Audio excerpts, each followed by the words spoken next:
mad dragon that had my mother and Puff by his side. They were four friends, certain nutty and obnoxious, but full of dragon's pride. It's the story of the great Jesse Godfrey with Vicky Coco and Mr. Rob. Never Jesse's crew, so fierce and passionate, and the red face shine true. Till the one day when Johnny met young Jesse, and they knew it was much more than a hunt. That this group would form a fiery podcast. That's how we got the Mad Dragon's Punch. Mad Dragon's Punch. Mad Dragon's Punch. That's the way we became the Mad Dragon's Punch. Come on, Dragons fans! Fire up!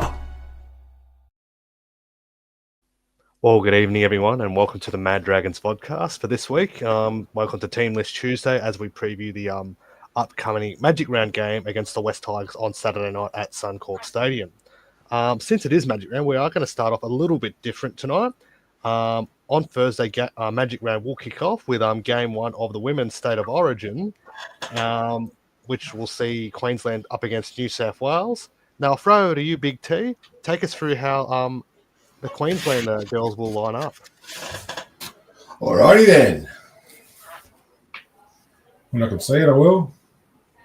No, I can see it. I've got it written down here. All right. Come on, mate. Here we go. I don't know where it went.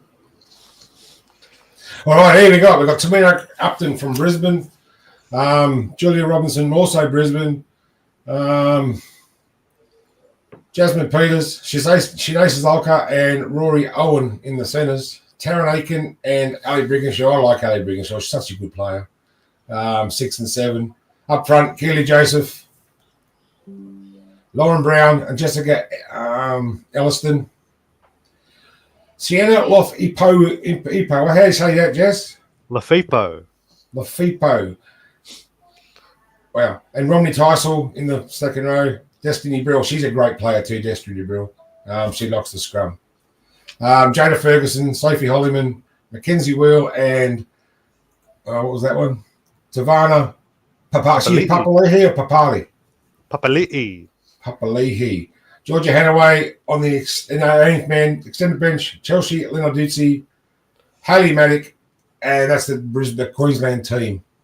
I like that team. Tamika Upton is such a good player.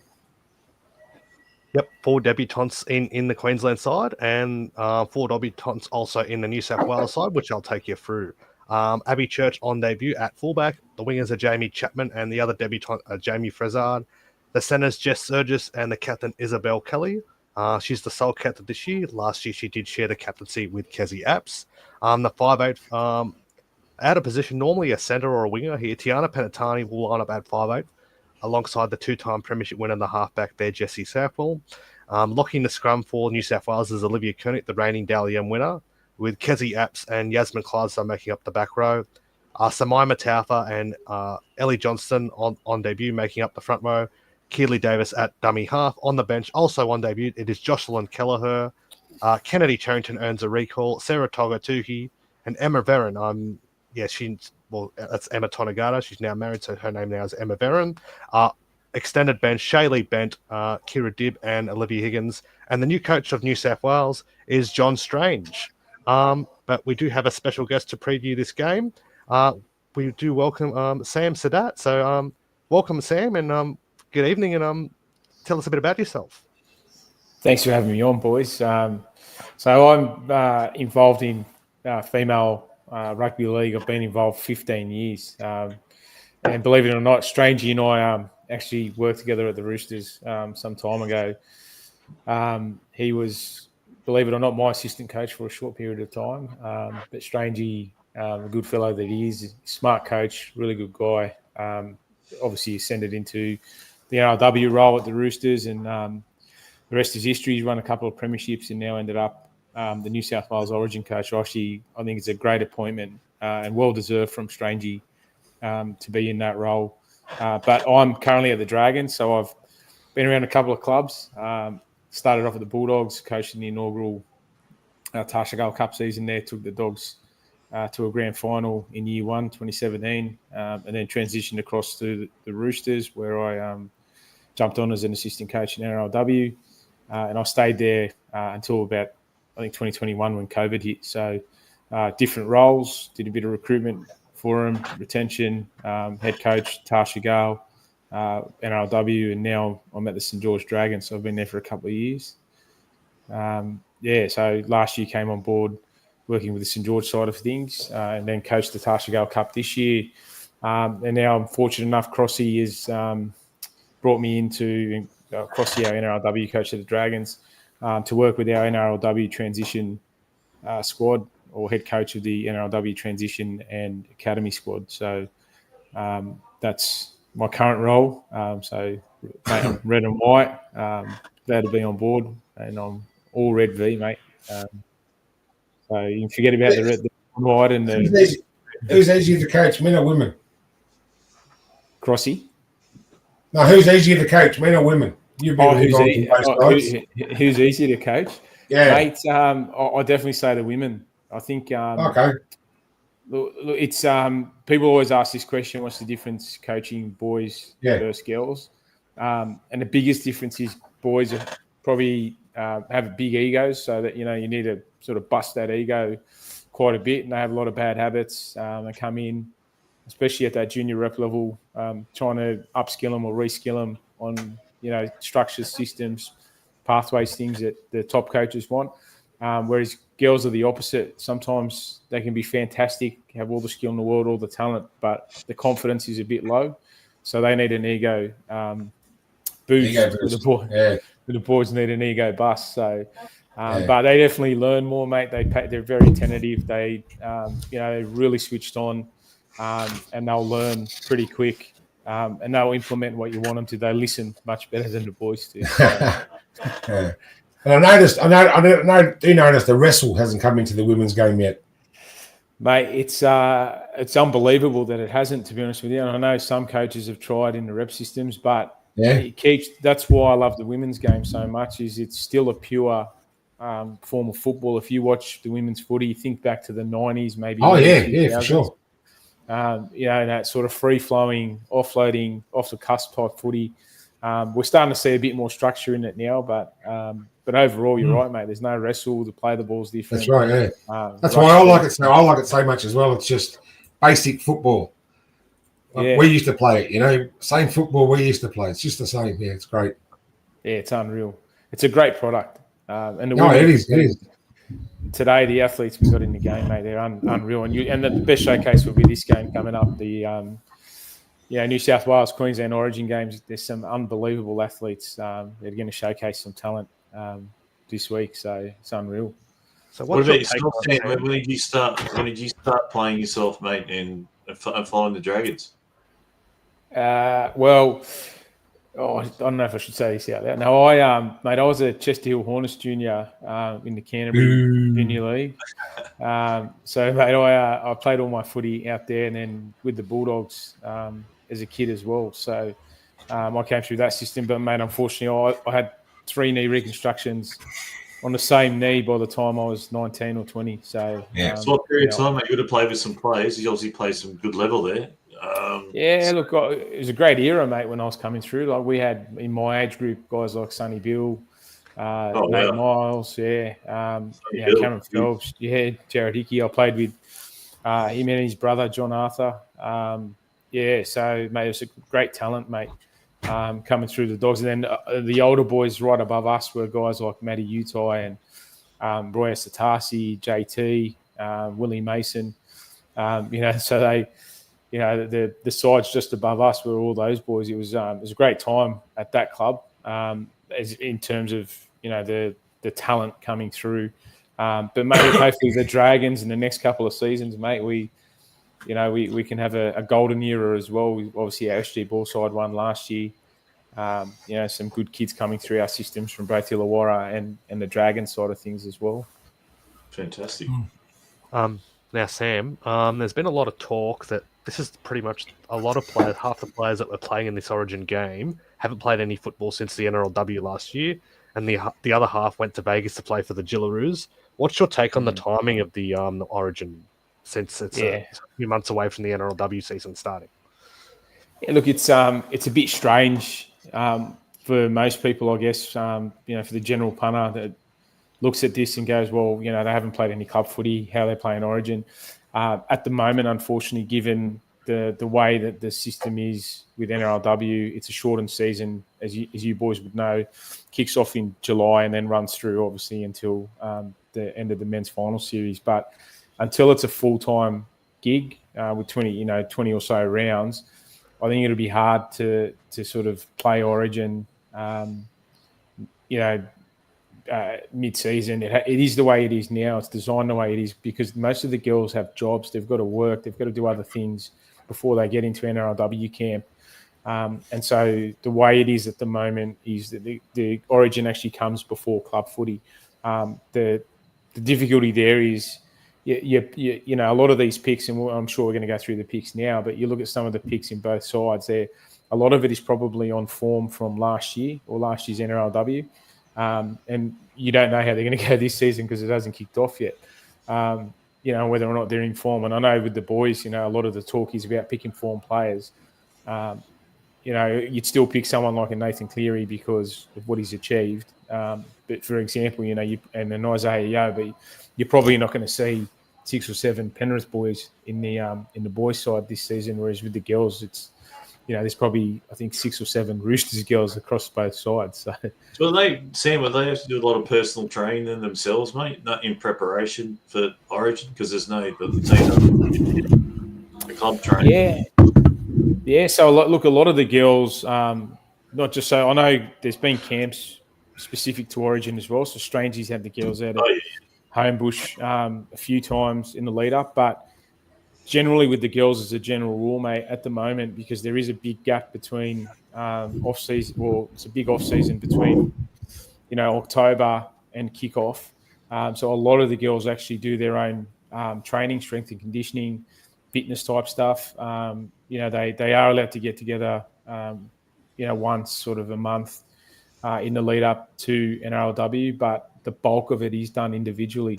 And that's why it's, a lot of these girls, mate, they're amazing athletes because their mindset and their mentality to go out and maintain that level of fitness and strength throughout the season is phenomenal. Or off season, sorry. Okay, now Sam, give us your take on how the two teams line up. 4 debutants named in both sides, but some key players out of both sides. No Shannon Marto or Millie Elliott. They're both out due to pregnancy, but still some formidable looking sides for both states.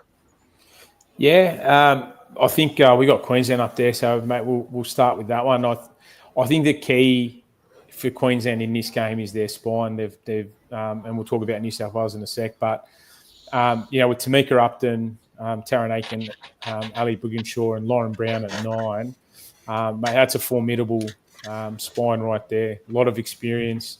A lot of talent, and there's always talk about players and whether or not they're past it and things like that. But I think Ali Brigginshaw, mate, she's just a big time player, and she shows up where it counts. And I've seen some comments on social media and things like that. But I think Ali will do a fantastic job for him. But I really like Keely Joseph in the 8 as well, starting there. Like she's just phenomenal. She's a workhorse. And she brings a lot to that side as well, a lot of energy. But overall, man, Destiny Brill at 13, I think, that's a pretty good pick. That's a good move, yes. I think you can also add a lock to your spine nowadays because they play so much of a linking role in the game anyway. So I think 13's part of your spine too nowadays. So I agree. Should be brilliant there. I'm a Queenslander, by the way, if you didn't know, but should be brilliant there. Look, I think you've just given something away, and I was going to sort of touch on that, but I think having Destiny at 13, I think the style of footy we're probably going to see from Queensland is we're going to see a lot of shifts, particularly through the middle, because she can ball play. Keely as well at 8, she can ball play. I know that because I coached Keely for a few seasons over at the Roosters, but she's got great hands. Destiny's got great hands as well. So I expect to see from Queensland a bit of movement through the middle, just on those selections. Now, I don't know. I haven't spoken to Tani. But I think overall it is a pretty strong side. They're obviously coming into this game on the back of a win last season or last year's campaign. But a big loss for them is actually, mate, their assistant coach, who's now our NRLW coach in Crossy. So Yep. They got Greg Inglis in there now. Yeah, GI. So, and I think GI has headed over to the West Tigers as an NRLW assistant for this season. So, so that's a bit of a question mark. I don't know. But Crossy is a very smart fellow, and I'm sure he had a lot to do with some of the tactical stuff that went on in the Queensland campaigns or the last couple of seasons. So, but it's a good, strong side. I think even without some of those losses, I think the bench is strong. To leave players like Lenarduzzi out, and it just shows you that there's some real strong depth and strength in that Queensland pack. Yeah. Moving on, and there's 4 debutants there. We saw Rory Owen come onto the scene in the NRLW last year. Jada Ferguson had a good year with the Broncos. Tavana Papali'i was part of the Roosters premiership team. And Jasmine Peters has been around for a while too. So what do you think those debutants will bring? Yeah, look, I think Jasmine probably, it's maybe long overdue. I don't know. It's hard sometimes to get into a side than it is to get out, in the women's and men's game. But, that's a good selection. I think they'll go pretty well. I think Jada, Jada had a great season last year in the NRLW. So again, that selection's probably warranted as well. But look, I think they're in that side there. There's a lot of experience. So for a player coming in on debut, I think there's some protection, especially around those key positions and where they play. So I expect that they'll show up and they'll do a good job for Queensland. Yep. Now we'll have a look into the New South Wales team. An interesting side here. Abby Church will debut at the back. Now Jamie Chapman's just come back from a spine fracture, so that's a big injury to overcome. But she said she lit up Suncorp Stadium with that amazing solo try last year. An interesting selection. Tiana Penatani, normally a centre or a winger, named at 5'8". I know she did play one game for the Gillaroos in that Pacific Championships at 5'8". Interesting there, especially when they've got Kira Dibb on the extended bench, who is a specialist 5'8". What's your take on that move, Sam? Yeah, look, again, Strangey's a great fellow, mate, and he's a very, very, very good coach. He's a very clever coach, and I'm sure he's got a plan. But looking from the outside in, mate, you're taking a player who was, I think, top or equal top try scorer last season in the NRLW at centre, and I think had maybe equal or second in line breaks. Again, playing at centre in Tiana Penatani, and then putting you in at 6 in a big game like Origin. I don't know, to be honest with you. Like I love New South Wales. I love Strangey to death, but I've got a big question mark, probably like every other fan on that selection at 6. I just think personally, and I get you've got Isabel Kelly there and Jess Surgis. How do you squeeze Tiana at 3 or 4? You got to find a spot for her somewhere. But she can play wing as well. Look, I think the kicking game here as well, when you look at, if you go back to Queensland, so Tiana and Jessie, it puts Jessie under a lot of pressure because she's probably going to become your dominant kicker in the game, right? Whereas you've got Ali Brigginshaw, Taryn Aitken over on the other side that both can pretty handy with the boot, and even I've got a mental blank now. Lauren Brown, at dummy half. She can kick as well. So he, puts a lot of pressure on Jessie, I think. And then it's a new combination as well. It's raw. And the spine here is the question mark for New South Wales. Abby, great player. I was fortunate enough to work with Abby at the Bulldogs. She's phenomenal athlete, phenomenal talent, great person. I think she'll go well at fullback. But I look at that side as well, and I think to myself, how do you not pick Tegan Berry somewhere in that side? Like it's especially when there's a question mark over Jamie. So yeah, and I think the other question mark here is, and I love them to death. I love Mimes, and I love Kezi. Again, great people, but some sort of old legs in that forward pack as well. But in saying that, both Mimes and Kezi, they're phenomenal athletes, phenomenal competitors. They'll show up no matter what. But I just don't know how they'll go against a bit of a younger, more agile Queensland pack as well. So I think Ellie's a good addition into that pack as well at 10. You still got Yasmin and Olivia Koenig, who for me is probably the best back rower in the world playing at lock. But I think the other surprise to me in this side is Liv Higgins. It's not in the 17. I just think she's a great player as well. She could add into that side, but in saying that, Sarah Togataki, two backs. But I think both sides have gone with two backs on the bench. So I don't know. I don't know how that's going to work. To be honest with you, I think there's been some injuries in the last couple of seasons in the back lines for both sides, but you got more agile, quicker players there. So I'm expecting a bit of ball movement, a bit of a fast game. Yep, there's a bit of rain predicted for this game. Do you think it'll and Queensland seemed to handle the wet weather better in Newcastle and Townsville last year? Where do you think this game will be won or lost? Looking at these two sides, I think the keys, and you hear this a lot in rugby league, but I think it's going to come back down to that spine, the game management, particularly if the conditions change around the weather. You've got, again, two halves in Tiana and Jessie who are playing together, I think, for the first time, up against a well-experienced combination, in Taryn and Ali. And I think the ability to control the game, whether they need to keep the game in the middle or shift to the edges or just manage whatever the structures are or shapes that are given to them on the day.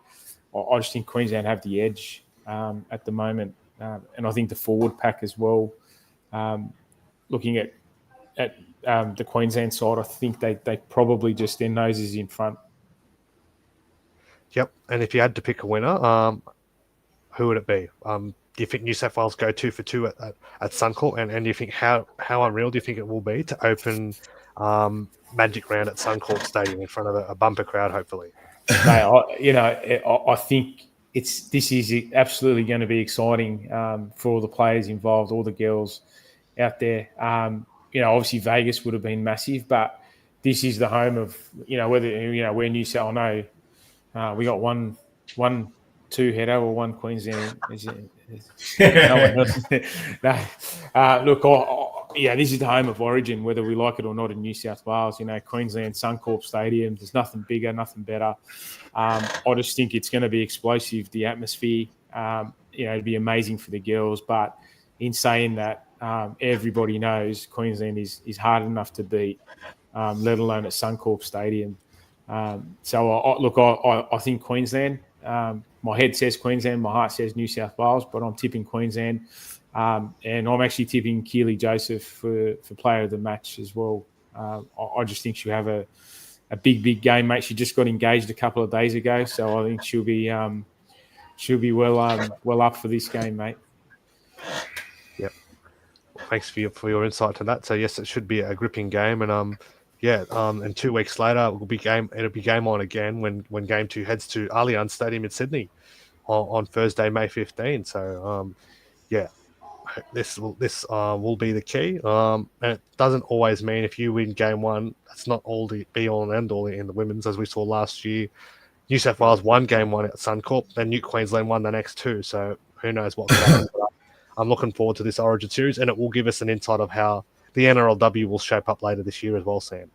Mate, 100%. And the beauty of this is, we've only just moved to a 3-game series. So you're spot on, Jesse. The history has been written as we see it. Like it's not like the men's at all, where you can definitely say you win game 1. You're an 80% chance of winning the series.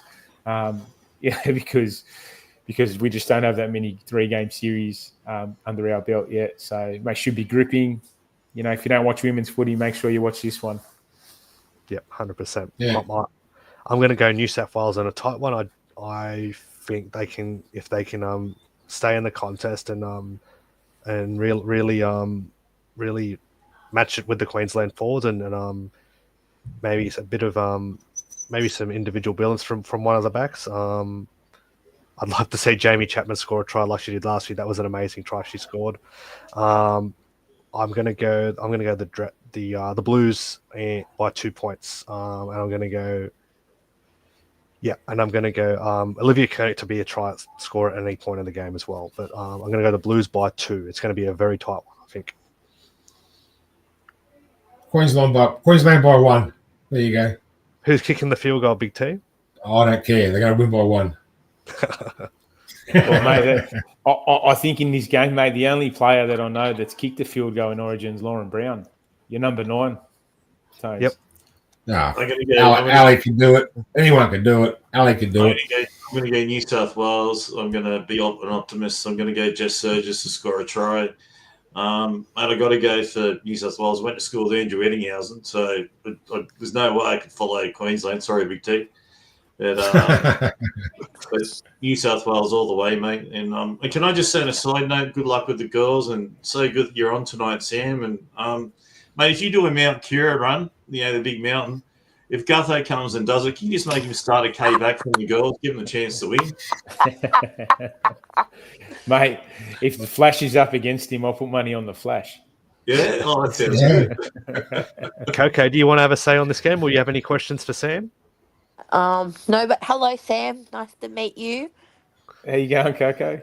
I'm great. I would just like to say go New South Wales and feck Queensland. I'm going to be very nice. Thank you, Mrs. Brown. That's okay. Feck. Yep. Because apparently Queensland's in Western Australia as well. So,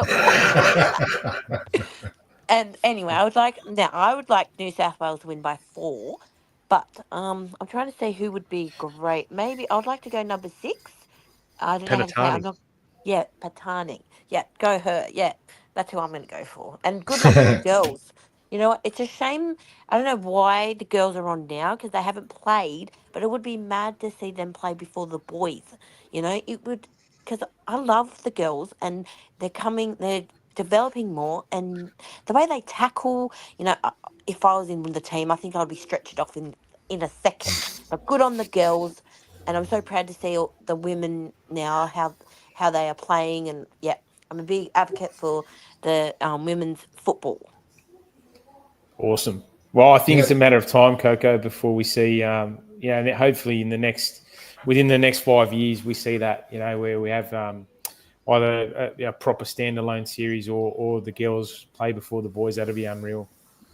Yeah, it would be good, but also maybe like if they're going to come in through the boys, have it like if there's no like New South Wales Cup, have the women's before the men, so then at least there's like a bit of a crowd. I feel sorry sometimes when there's no crowd for the girls because I love seeing the girls play and the atmosphere with the teams. It's great. I don't want to hold this podcast up because I know you got a lot to get through, but I'll just say something on that point, Coco. Look, I've been an advocate of like a magic round every week almost for the women's. I think if you have all the NRLW games at say Newcastle and then 1 week at Brisbane, 1 week at Allianz, something like that, and have all games there on the day, I just think you get bigger crowds. It'd be a bit more of an atmosphere, but. I don't run the NRL, unfortunately.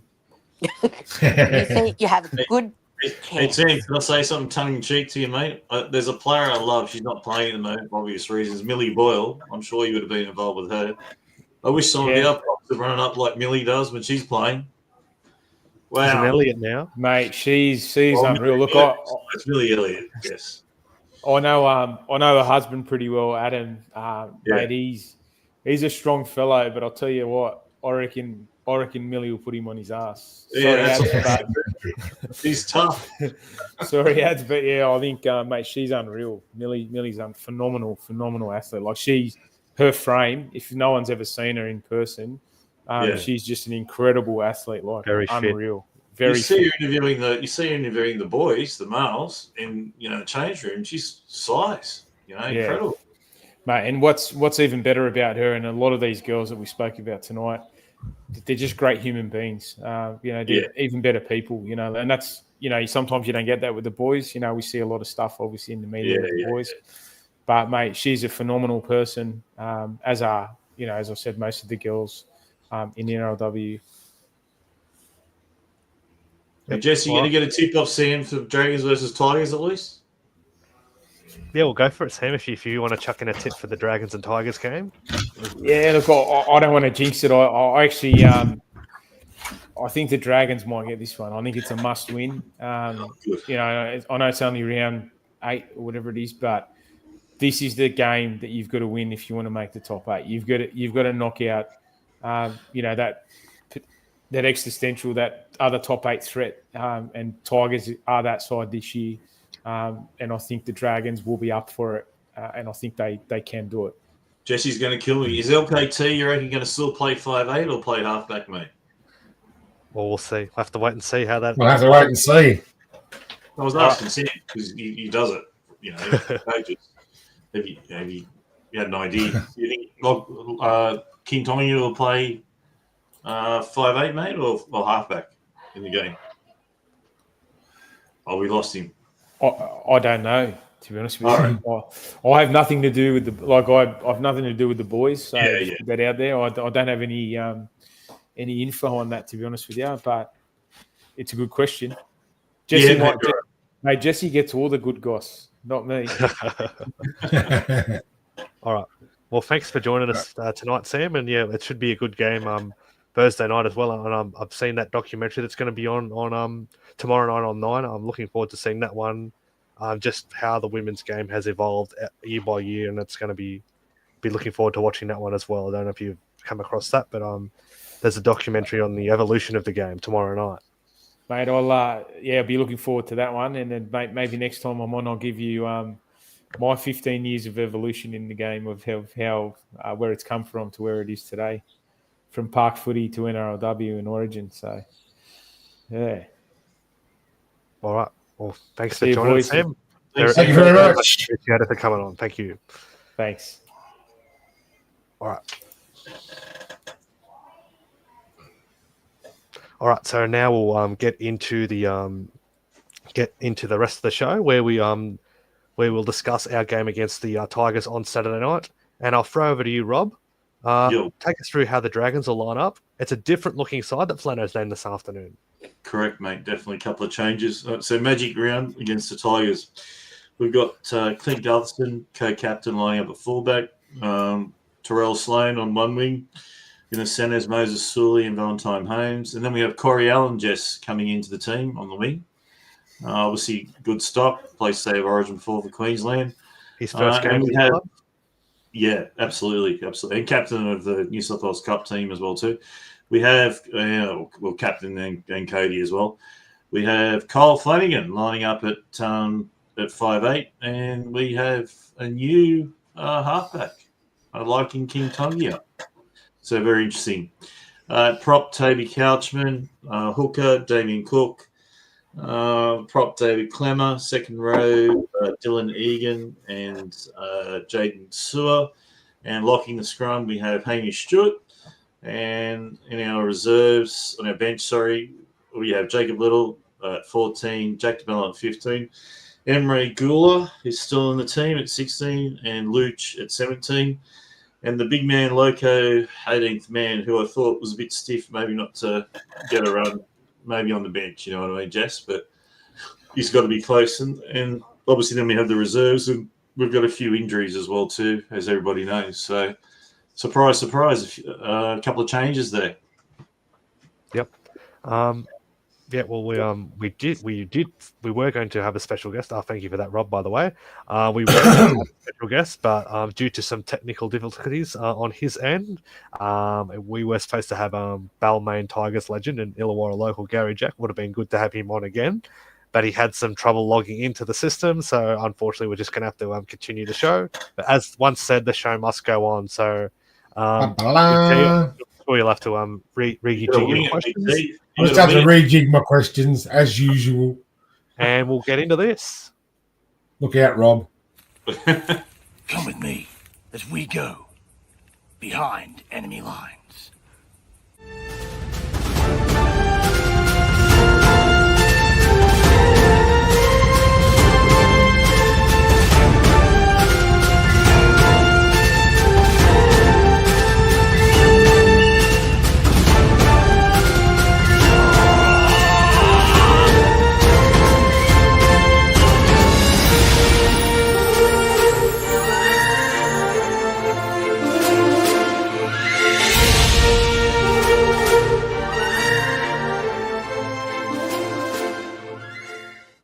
Well, good day, Dragons fans. I'm BT, and this is Behind Enemy Lines, round 9, 2025. All right. Magic round, that's right. Everyone's up at Suncorp Stadium. Hopefully we have a win.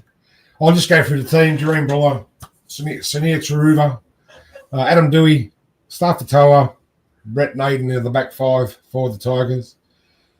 Galvin's back for his second game, I think it is, and Luai half and 5'8". May Coruscant and Polly on the front row.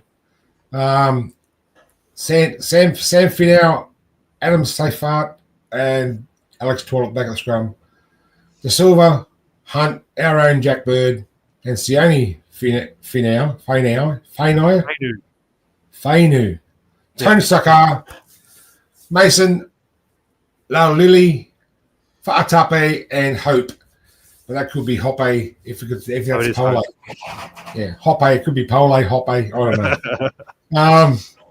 We were going to have Jimmy Jack, but unfortunately he can't make it. I was going to ask him about his time at Salford and the unfortunate predicament they're in over there. They've got no money and looks like they're going to be kicked out of the English Super League. I was also going to ask him what are his thoughts about Galvin and how much does he think Galvin's worth. But yeah, I don't know what he would have said about that. Last 5 rounds, like win-loss. And they're due for a loss. But but he's not here to answer that question either. What they need to change. From the Wasp team. Pardon? From the Wasp. From to you. All right. What do the Tigers need to do to change the inconsistency of the last 5 games? They've been win-loss. So what do they need to do? Who's that to me or to? Yeah, you, Jess. You. Well, they look good in that game against the Sharks. Probably the best game I've seen all season, to be honest. Their defense was really good. They really stood up in the Sharks' face. If they can replicate that against the Dragons, that Dragons will be in for a hard night because the Tigers, they no longer look like the pushovers of the competition. They are looking very good. And they had a player in the bin too. 10 minutes. They did. That was not a sin bin. Do not get me started on that. No, I know, but I meant they were down to 12, for 10 minutes. So what a fantastic effort that is.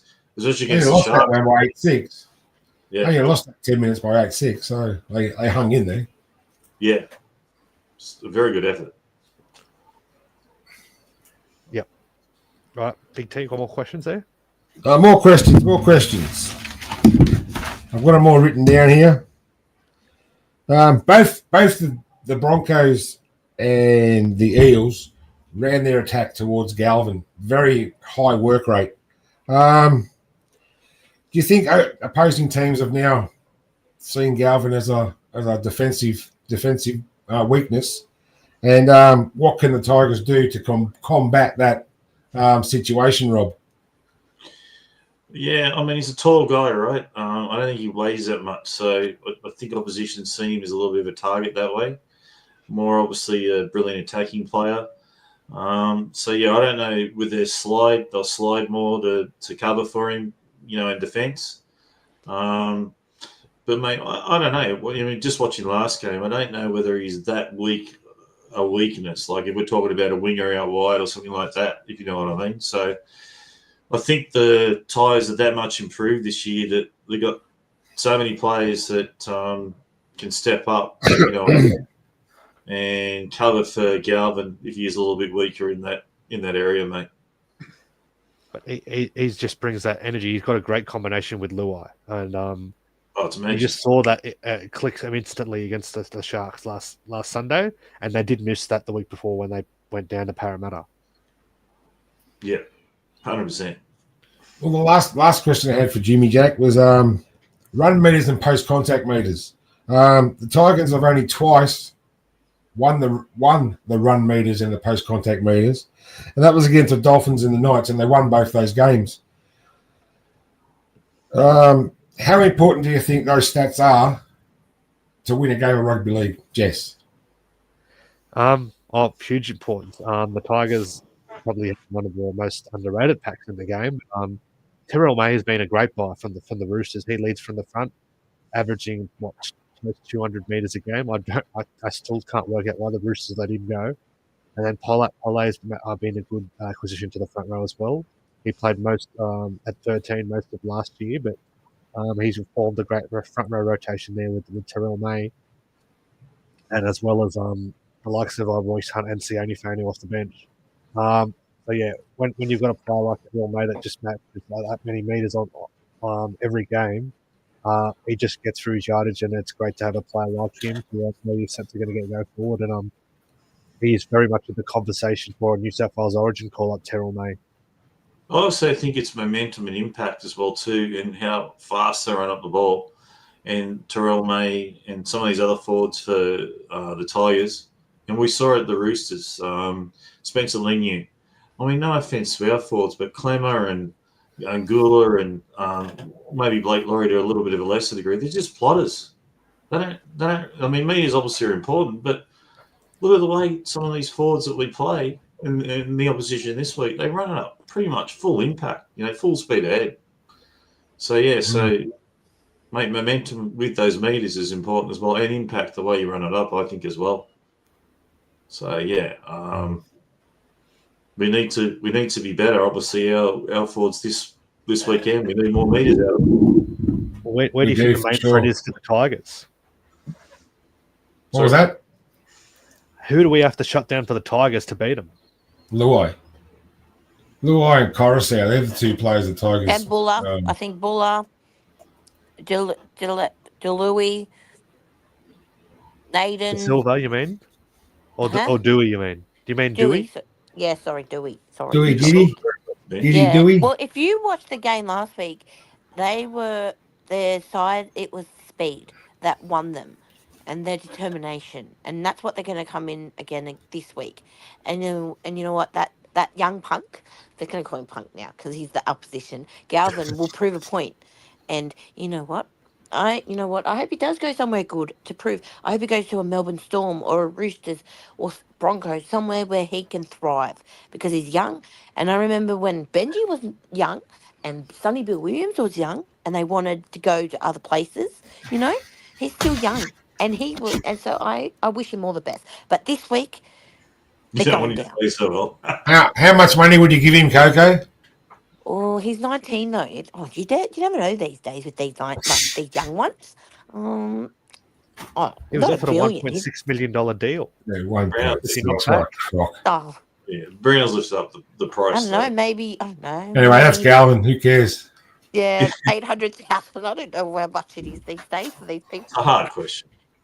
Yeah, maybe 800,000. Maybe he can earn it, but he can earn it. He's 19. That's pretty good for a 19-year-old. Wish I was $800,000 richer. Is Appy a chance for an Origin recall on his form? He looks like he is at the moment. Yeah, he's playing well. I don't mind Appy. Yeah, he's good. All right, Big T. All right. Is that time, is it? It's that time. It's that time. Let's do it. Did you get some flashback photos today? Any throwbacks of a flashback? I might have one. But let's just have a look at this. Come with me and take a walk down memory lane. Watch your essence and light, nature for your home and body. Small batch candle makers, absolutely fantastic. Check them out on Facebook, please. We're going back to Sunday, June 20th, 2004. Oakey Jubilee. Dragons versus Tigers, round 15. Crown 16,915. Referee, Mr. Bean, Sean Hampstead. Played 46 times. Dragons have won 25. Tigers have won 21. Dragons have scored 1,052 points. Tigers have scored 874. We'll run through the side. We've got Ben Hornby at the back, John Carlaw, Mark Gasnier and Matt Cooper, arguably our best centre combination of the 26 years we've been in the rugby league, in the NRL. Reece and Simmons on the other wing, Barrett and Head in the halves, Brent Kite, Piggy Riddell, and Jason Riles up front. Tony Jensen, he played 13 games for the Dragons. I don't remember Tony Jensen, unfortunately, but he must have been. He scored one try, so there you go. He was a good player. Lance Thompson, RIP, young man. He went too early. Yeah. And Dean Young at the back of the scrum. Nathan Brown was the coach on the bench. Ashton Sims, Justin Paul, Ben Cray, and Lincoln Withers. All right, where are we? Lincoln Withers, he played with the Dragons and the Tigers. 2004 with the Dragons, 2001, 2003, 25 games for the Dragons, 46 games for the Tigers. He also played for Canberra, 156 NRL games. He went to England and played 113 ESL English Super League games with the Crusaders and Hull Kingston Rovers. That's 267 games for the young man. I reckon that's a great effort. 156 games in the NRL. One game in the NRL is great. He now manages business manager, shape and site management. That one can go. Where are we? Come on. Tigers now. Tigers, coached by Tim Sheens. Brett Hodgson at the back. Tom Moody and Pat Richards on the wings. Dean Hallertau and... Pardon? Jason Moody. Oh, sorry, Jason Moody. There you go. And Shane Elford in the centres. John Wilson and Scott Prince, half and 5'8". Todd Payton, North Queensland coach now. Darren Centre and John Scandalis. Up front, Chris Heinton. Chris Hines in the back row, Anthony Franchi. Nick Graham locks the scrum. Robbie Mears, Bronson Harrison, and Bryce Gibbs, and Michael Butner on the bench. He's assistant too, Big T. Did you know that? He is. That's right. He's running on the field. And Scott Prince, where's he coach now? Broncos NRLW. Broncos NRLW. There's a few coaches from back then in the area, isn't there? Jason Riles at Parramatta. Yeah. Barrett and Hornby. Got Mark Riddell. Right, yeah. Dean Young. There's a lot of coaches in that competition there. Yeah. Well, I couldn't find any highlights, any match reports. So my information comes from a rugby league project. Now Gaz got four tries today for Gaz.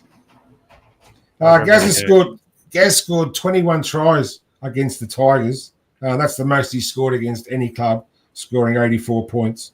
So, brilliant. Go on your mark. Ben Cray scored one. Big Benny Cray. Matt Cooper got over the stripe. Ashton Skims scored a try. Piggy got over. He was a great player for us. Dean Young got over for 4-pointer. Matty Head kicked 7 from 9 from the boot. Half-time, 22-0 to the Dragons.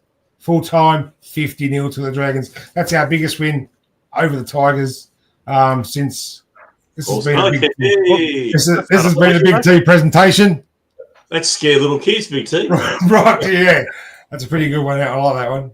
There's a few new ones coming over the next few weeks. So I'll show you them. Brought to you by the Mad Dragon Vodcast, Essence and Light, Nature for Everybody. They're a small batch candle and soap makers. They do the local markets. They're working on a website. Hopefully that'll come soon.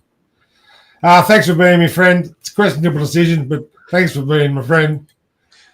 As I say, Jess, the rest is history, but there's much, much more to be made. And you did ask me, did I have a little of Big T? And there's a little of Big T. 1970. I've actually got one of Rob Saguna, but I haven't brought that up yet. So Big T, how come it's not in black and white? That's been it's come off the computer, and the computer, because you can see all the grainy, I've got taken off the computer, and the computer coloured it for me. So it's not very little T, it's baby T. You look very 1970, that one is. Well, you had a good speed, all right, thanks for joining me on the Mad Dragon Vodcast. I walk down memory lane and behind enemy lines. I love yous all. Dragons for life. Back to you, Jess. Yep, thank you for that, Big T. Always a pleasure going through that as you looking back at the past, and some great performances between the Dragons and the Tigers over the years, and that was another one of them. Actually, one of the few times we actually have scored 50 points against them last. I've got some 50 pointers coming up. So and our most recent game against the Tigers was actually a 50-point game. Last year at Wollongong, where we got 56 points. There you go. All right, we'll get into this. It was very hard picking to find a question for this one, but we'll see how we go.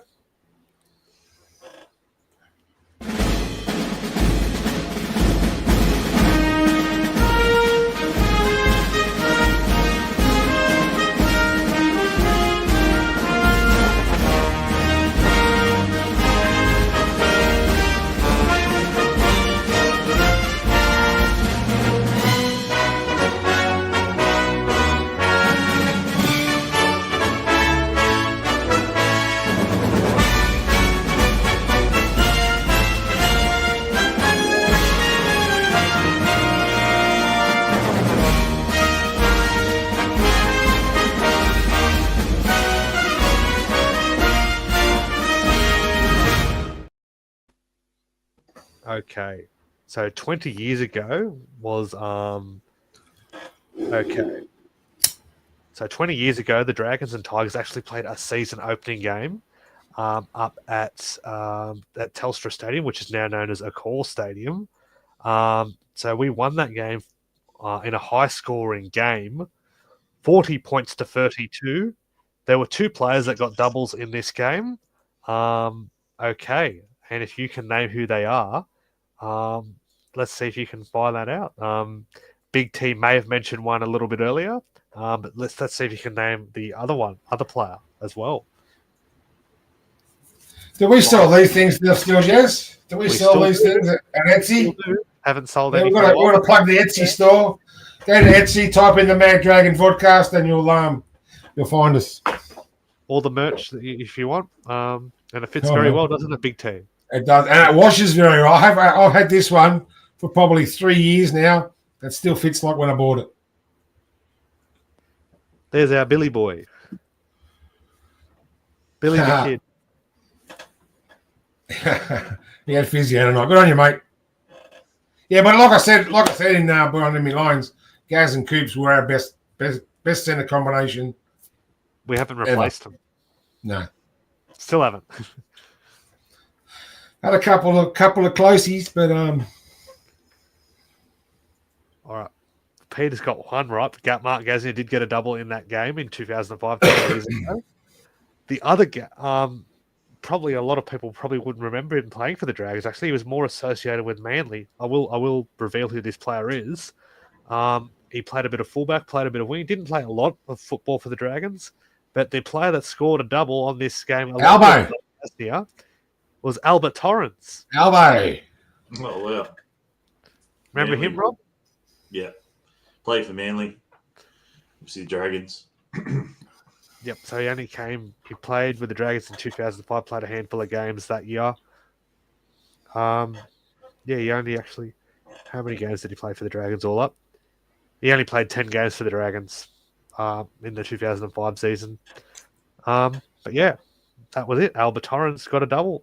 He played in that game on, pretty sure, he played on the wing. He played on the wing in that game, outside Yeah. Mark. That's one of my bozo mates. He was meant to be on the bench, but He's a he got bulldog. elevated to the starting lineup. And Corey Payne was the new face on the bench for them, for the Dragons in that game. And we won the game 40 points to 32, and we were down 24-12 at halftime. And of course, that year, there was another game later that year that we probably don't want to remember that one. No. When they knocked us out of the in the grand final qualifier. Now we'll get into discussing our team. So, like in King Togia, Rob, we've been pushing for this for weeks with Lachlan Ilias's form not up to standard. Like in King Togia named at halfback. Many speculated he'd be named at 5'8", but Flano has named him in the number 7 jersey. He's been great form in New South Wales Cup? Is this been a while coming to have him get his 5th game in the NRL? Oh, look, I think he's obviously like Lako, right there. To be fair, that really does deserve a spot going in the team. Sadly, it's written around 9, and we're still suffering with the consistency of our team. I know it's across the park. The forwards are going to go forward, but we've been having problems closing out games, getting back into games. So hopefully maybe LKT might have a little bit of that X factor about him. He can make something out of nothing. He's certainly got some try assists in New South Wales Cup. He's got that ability to put players through holes, make things happen. So I don't know if he'll be playing halfback strictly. I think he'll be playing more 5'8". I think Kyle will be playing halfback. Kyle's played halfback in the past for the Roosters and obviously for the Sharks. I think a little bit at the Bulldogs. So, and he's a halfback. So could be terribly wrong. I mean, we've seen players play 5'8" before that have gone to halfback. I mean, obviously we're playing one, Jerome Luai. So, but yeah, look, good luck to LKT. I mean, I guess he's a junior, or well, not strictly junior. He's a Toowoomba boy, but going through our system. So why not? I think KK, you said why not blood some of our younger players? We've got nothing to lose and everything to gain. So we're not sort of sitting in the top 4 at the moment, making some wild change. So I say good luck to him, and he might hold a little key for us to help us, get over the line in some of these games that we've been missing out in. Now Coco. So excuse me, can I just say something about that for 1 second? Is that okay? Can I say 1 second? I just want to PSA to all Dragons social media people and fans. Now, LKT, I'm not going to disrespect his name, I can't say it. This is his 5th game in NRL, first game probably for a while. Now, you guys need to understand, he's a young guy coming into this game. Give him a break on Saturday night and actually look at him and give him some support, because I've seen how you treat our players sometimes. Not the VOD, I'm talking about others. Pull your heads in and actually give this kid a chance. You can't build Rome in a day. Give him a chance. He's young and he might have a slip up, but do not be nasty. Be kind. He's a young player and development. That is I'll stick with you on this, Coco. Lycan King Togi has come in for Lachlan Ilias, who's been dropped to New South Wales Cup. Yep. Do you think this is the rest of the season if Lycan King Togi continues to perform, or is there a way back for Lachlan Ilias if he finds his form again in New South Wales Cup? Well, I'm loving that he can come in. Now, I don't think it was just Lachlan Ilias in the team on Friday. He was just the main person to be dropped. Now, it's no harm. You know what? It's no harm going back to New South Wales Cup. Have a little turn. Look at Sloan. He went there for 2 to 3 games, and he came back with a bit of passion, a bit of confidence. Maybe that's what Ilias needs. I'm hoping LKT is going to go well. I can't wait to see how he plays on the weekend. Jesse, I need to ask a question. What happened to Finau? Is he injured or did he get dropped again? He got dropped. Oh, okay. I need to swear. Is it a good time to swear? It's 9:30. You can swear. That is fucking outrageous. He scored that try. He played his guts out. No, Flanagan, that is just ridiculous. Like, you got to give them a chance. You can't just be chop and changing. Like, oh, I'm gobsmacked. I was looking for his name. Corey Allen's a smaller body too. Yeah, like I watched that try because I had to replay it because when you're at the game, sometimes you miss stuff. Yeah. And the way he tried, like, he had that speed, like him and Sloan together, magical. Like, I'm just a bit, you know. I think it's terribly unfair. I agree with you. I think Flano does this and he tries to go for the experienced guys and the older Over guys. the young guys, yeah. I mean, like you just said about LKT, give him half a dozen games. Don't just give him one or two. Yeah. I mean, like with Sione there, you know, mate, you killed it in the. We haven't got a half a dozen games, Rob. I know, but he scored a try. But I mean, just bringing your one game and dropping him. You know what I mean? It wasn't that bad. He did get targeted a fair bit by the Roosters, but yeah, I thought he deserved a bit more of a crack. I mean, to be So honest, how do as you know Coco Sloan said, might it was get only targeted fourth for game of you? first grade. You look at it too. Sloan Yeah. might get targeted this weekend. You know what I mean? By the Tigers, you don't know, mate. You know what I mean? What do you do? Yeah. It's pretty cutthroat, though, isn't it? I know. But back to your question, Jesse, I do agree. I do think if he does go well this game, but we do have a few games that are going to be a bit hard. I think we've got Tigers, then Warriors, and then The Broncos. And the Broncos. Oh, the Broncos. So then they're tough. So like they need to adapt to the playing type. But also I think the new, like, I think LKT and Flanagan should work together and maybe have Cook come in as the Cookie / Little, so they can all have that little special little power play that they can use together, you know, have that little, you know, you see, like, you know, You throw in Gutho 2010 too. and Gutho, yeah, like have that little, you know, when Jamie Soward and Boyd and Combinations. Morris, the dominant, Wadby. yeah, exactly, like how they had all that The spine. Yeah. the spine, you know, that's what they need to get back to, that, so we can actually win more games and get that determination and the confidence on the power plays. So that's what I think that they need to do. Well, last week our forwards didn't run, and none of except for Jaden Stewart, never run over 100 metres. So Yeah, None of them were they've got to tackling go either. forward. They've got to go forward, mate. They've got to go forward. And they got a tackle. Yeah. I didn't have a look what Tackling was the woeful. missed tackles was last week. It was woeful. I know. I did watch the game. I was It was at the like game. Like this, and I was like like, this. I was like this all game. oh, What could you No. do? You know, it's funny. I watched some footage of Flanagan today back when he was playing at Roosters, and I know the Roosters let him go.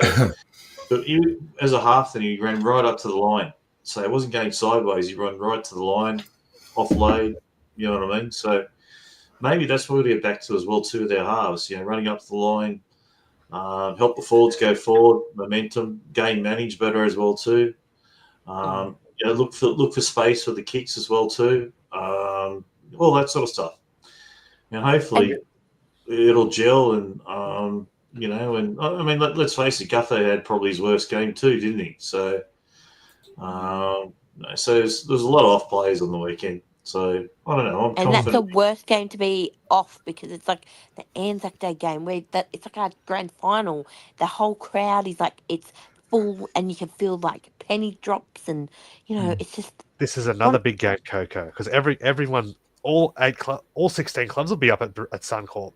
It'll be 50,000. huge It'll be 50,000, won't they? Because it's yeah. Magic Because Round. if we're the last game, On Saturday night. yeah, so everyone will be still there from like 3 o'clock or whatever. Did you see Buzz's article today about nepotism at the Dragons? Yes, I saw that. No, I Yeah. didn't. That's what Mohammed did just said. Kyle Flanagan, if he starts playing some bad games, he hasn't played many good games really. But what will Flano do then? I It's did come not a across bad that. idea to go I don't know, like imagine if I know we go on about Nathan Cleary, but that's the only son I really know at the minute. Like son and imagine if he had to go to New South Wales Cup. That'd be it's not a bad thing, you know. They all have to go back to get their passion and confidence back. They could learn something from the other guys, you know. Stop Mm. thinking that you're like a VIP because you're in NRL, you're the same as everybody else, and you'll go Sadly, there. I You think know, there's nepotism with Flano with his son. I mean, Yeah, we got to hope not. We got to hope not. no, I think there's a little bit, but Well, here is you know what Buzz did say about it. Do you want to hear what he said? Go He's a on, good go on. man. So he said, I'm not suggesting Shane Fleming is picking sides on his family, but there's a perception there. I'm happy Kyle's still in the side, but I think he needs to produce a little bit more. That's what Yep. Buzz said earlier today. Totally agree with him. I Totally agree with 100% Buzz. agree. And that's nothing to do with him not liking the Dragons at all. He's just saying that because that's part of his Yeah, job and he's got It to is. That's right. criticize. And I do agree that he's on notice because he's already made the call of dropping Lachlan Elias, and I don't. If Kyle Flanagan doesn't pick up his form, Jonah Glover's also going well in New South Wales Cup. Yeah. Jonah Glover could also come up if Kyle Flanagan doesn't pick up his form soon. But it's a bit of it's a mockery when you get the coach of the team from a year or so, or whatever it was, who announces that Kyle Flanagan's coming from the Bulldogs as a 14 and backup hooker, and he ends up playing 2 years, Yeah. whatever, as a 5'8". Yeah. I would have said he's a halfback, not a 5'8". So, and then we went for Tom Dearden, and we didn't get Tom Dearden, and then we lost the main. Obviously, we knew that was on the cards. He didn't want to keep Bud Sullivan. So I don't know, Jesse.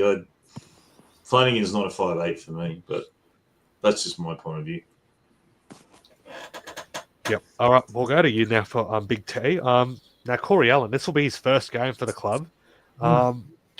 He's coming from off a serious ACL injury, but good to see him finally back in the top grade. But not under. I would have liked to see. Get another crack, but Corey Allen. I thought he was on our run-on side last year. I thought he was our best winger. We ended up finding Tui Pilotu, but I thought he was probably our number two winger behind the other guy, the guy I shall not name, but no, good to see Alan get a run. He's a big player. He's a state of origin player, so played for the Bulldogs, come over to us beginning of last year, done his ACL. He's a smaller body than Finau. But I'm not sure. I think Finau's faster as well, but I'm not sure what happened there. But good to see him get a run. He's been playing well in reserve grade. He's got experience. Like I said, he's a state of origin player. So if he can get back to that state of origin form, that'd be absolutely fantastic. Yep. A surprise move. Rob. Now, Flano's named Hamish Stewart at lock. Now, Hamish Stewart's just come back from the 11-day stand-down concussion protocols, the mandatory ones there. But he's made a big call by starting Hamish Stewart at lock ahead of the veteran Jack DeBellin, who will go back to the bench. Is Flano maybe looking to put a young players as the middle forwards? Like you look, Toby Cashman and Dylan Egan's been shifting to the middle at times during games as well. What do you think of this move with Hamish Stewart named at 13? I think it's more mobility. I mean, look, you can look at it like these young boys are coming through. Egan, Stewart, obviously both Cashman brothers. Ryan's obviously injured. I think it might be a bit more of a mobility thing against the West Tigers. Obviously JDB is just a tackling machine. I think Stewart offers that little bit more. You know what I mean? He's got a good tackling technique too. As well too, maybe an attack as well. So purely maybe that, and maybe just Flanagan thought, well, against the Roosters, it was that bad.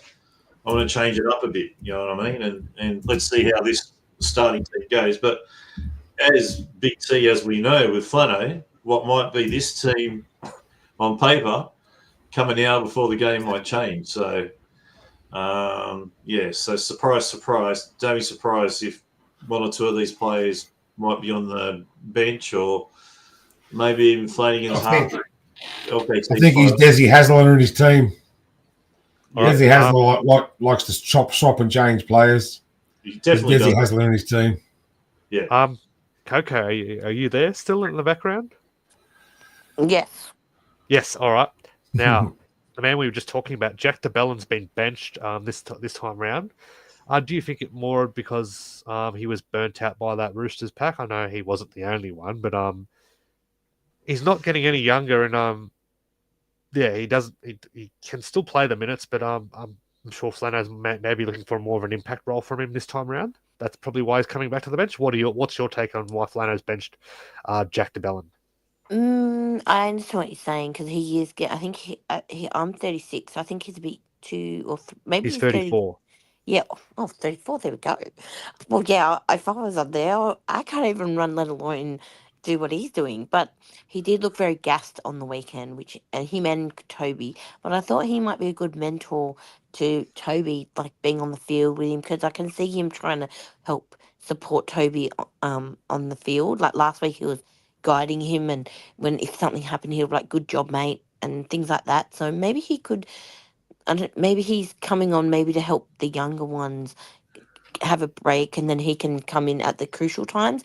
When Jack plays well, he plays well. He's on the ball. It can be tough. Well, I don't know what it's like to play even for 10 minutes, but last week was, I think everyone was just too gassed. You could tell by the meters, the errors, but maybe Too many stupid errors. Yeah. Yep. And On yeah, tackle and one too. I think you could Yeah, be right. exactly. I think maybe Toby Couchman, he's a freak, right? His fitness is a freak. Egan's proving the same way, and Stewart as well too. So maybe Flannery's looking at the fitness factor, and maybe JD being more an impact guy now. We know he can make heaps of tackles, but maybe that might be He's what he's slowing looking down. at. Yeah, he's just more of an impact guy. And we're seeing Luch off the bench too. He could make a huge impact. I think he's more of a bench player now, Lucci. So yeah. He's got he comes on and makes those meters, passes the ball to Holmes. Him and Holmes work well together. I do like Luch. It's good to see our younger guys in, though. That's good to see him in the team. But there are who knows what Flano's playing with? He could put JBD back to lock and Stewart to the bench. Who knows? 100%. He's so synonymous for doing this. What you see I know. there, That's why. It could very well change on game day. You might Could be, even that's see right. Booker put lock or Could something. be. Who knows? It's good to see Lawson get a run too. Well, not get a run, but get named in the 22. Now, Yeah, he looks good. BT. So as we mentioned before, Corey Allen comes in. It's the only thing now that misses out. He goes back to New South Wales Cup. You have to feel for him. You do. I think we've gone up. He was very heavily targeted by the Roosters attack, and he was found out a little bit in times during that game. As we said, it's only his fourth game in the top grade. He's still young. Do you think maybe he just wants to find his feet a little bit again, and maybe because he's only young, it's a bit of a learning curve for him. That's right. We've talked about this before on the show today. How we feel for the poor guy. They've got to give chances out. He's a bigger body than Allen. I'm not sure. I think he's faster than Allen. But again, drop back to reserve grade. Maybe he was doing something wrong that Flano didn't like. Go back to reserve grade and work on it. Yep. All right. And you're on the way, Dragons podcast, proudly sponsored by Complete Warehouse Solutions. Go see Jeff and the team on 4257-1930 at 6 Commerce Drive in Lake Illawarra. Okay, now we'll get into lower grades news.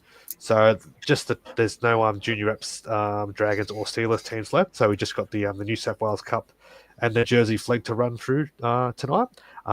So first of all, on Sunday at 12 p.m. at Lidcombe Oval, it'll be the Dragons up against the West Magpies. The Dragons, this is how they will line up. Wes Pring at fullback. The wingers are Toby Rumble and David Arfu. The centers are Lyric Crafter T Mawana Nui and Charlie Heidke. The halves are Tyler Peckham-Harris and Cade Reed. The back row is Daniel Miafu. No second row named to partner Drew Langdon. Up front, it's Campbell Ruby, Isaiah Fagalillo, and Ryan Hutchison is the captain. The bench for the Jersey Flag team is Blake Metcalf, Viliami Hakila, Jared Johnson, Tobias Miller, and 18th player is Clay Baldock, and the coach is Shane Millard. And then 2:15, also at Lidcombe Mobile, it is the Dragons New South Wales Cup team playing also the West Magpies at 2:15 on Sunday. So fullback and captain is Cody Ramsey. The wingers are Sione Finau and Ben Rumble. The centres are Nick Sigranis, normally a back row. He's playing in the centres, partnering Hayden Buchanan. The halves are Jonah Glover and Lachlan Ilias. Up front, there's no front rowers named. The hooker is Connor Mollison. The second rows are Jacob Halangahu and Raymond Fatala-Mariner. Fenu Latu locks the scrum. On the bench, it is Haeli Finau, Sione's twin brother, Michael Molo, Viliami Fafita, and Jet Liu. And the 18th player is Jacob Webster, and the coach is Willie Tallow. But we'll get into this time of night. It's a few weeks since we've had this, but we'll get her in. It's her time of night to shine. They're slugging it out in the middle of the field. The Dragons' front row has knocked his block off. His block is knocked off? It's time to look at the one-on-one battles that will decide the game. Will it be the key position players? Will the fight be won out wide? Or will it be one up front? Strap yourself in for Coco's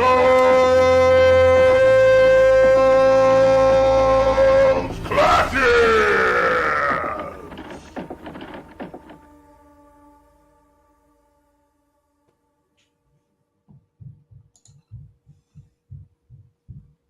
All right, Coco, over to you. Okay, so I was looking at the list, and this is who I think is. So for me, I think the number one. So Buller versus Gutho. I think they're how they catch the ball, how they run at the ball. I think those two will be good matchup. Also, Coruscant versus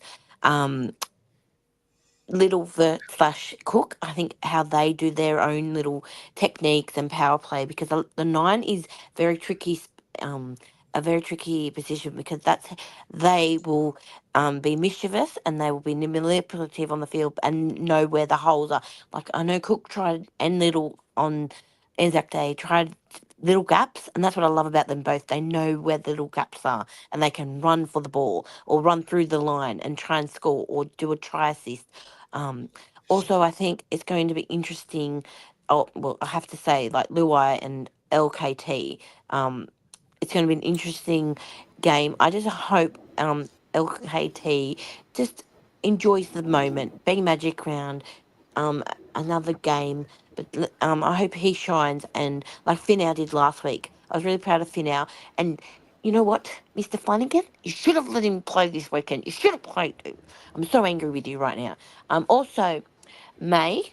Now, Jesse, who's May playing? I forgot the matchup. In the middle, it plays all. He'll be up against Toby Couchman. Oh, yep. So those two would be great as well. And also David Clemmer coming back, playing against his old team, and Jack Bird playing against us as well. So that's going to be an interesting little. Also Benji used to play for us, so he's a coach now, so he will kind of know some things. So yeah, it's just, and that's who I think. That's my little thing too. That's it. Thank you. Anyone else on the panel? What about you, Big T? You're very good at these things. I like I like the halves. I like the battle of the halves. Yeah. You've got Luai up against Flano and LKT against Galvin. Galvin. Yeah. Two young blokes. And I think Lachlan King Tog is just as good a player as Galvin, if not better. Yeah. Yep. Do you have any, Rob? First of all, I'll just show my hairline again. I've got Coco's love. Big T's loved by all the women out there, and even Scoop's got something. Hey, Rob, mine's by choice, mate. It's by choice. Oh, it's cracking me up. You got to take the good with the bad, right? You do, mate. You do. If you can't laugh at yourself, who can you laugh at? 100%. I think the middle, we've got to be much improved. Our forwards, obviously, there's some mobile big guys for Tigers. That's right, Mick. I think the young guys, it's going to be Galvin pretty much up against LKT. I still think LKT will play 5'8", just what I think. So Flano Jr., Kyle against Luai. I think that'll be good. And then let's not forget Gutho and Buller. Buller is quite an incredible player. So we need Gutho to get back to that best form of Gutho's form with some try assists. And so, yeah, it's going to be a really interesting match across the park. And Cookie with Abby Coruscant as well too. So there's some great battles if you look at it individually. Yep. No, without a doubt. So we'll get into some news and rumours now. You're on the Mad Dragons podcast, sponsored by Complete Wear Solutions. So released today finally by the club. The Dragons have extended Laiken Kitoya, that man we were just talking about.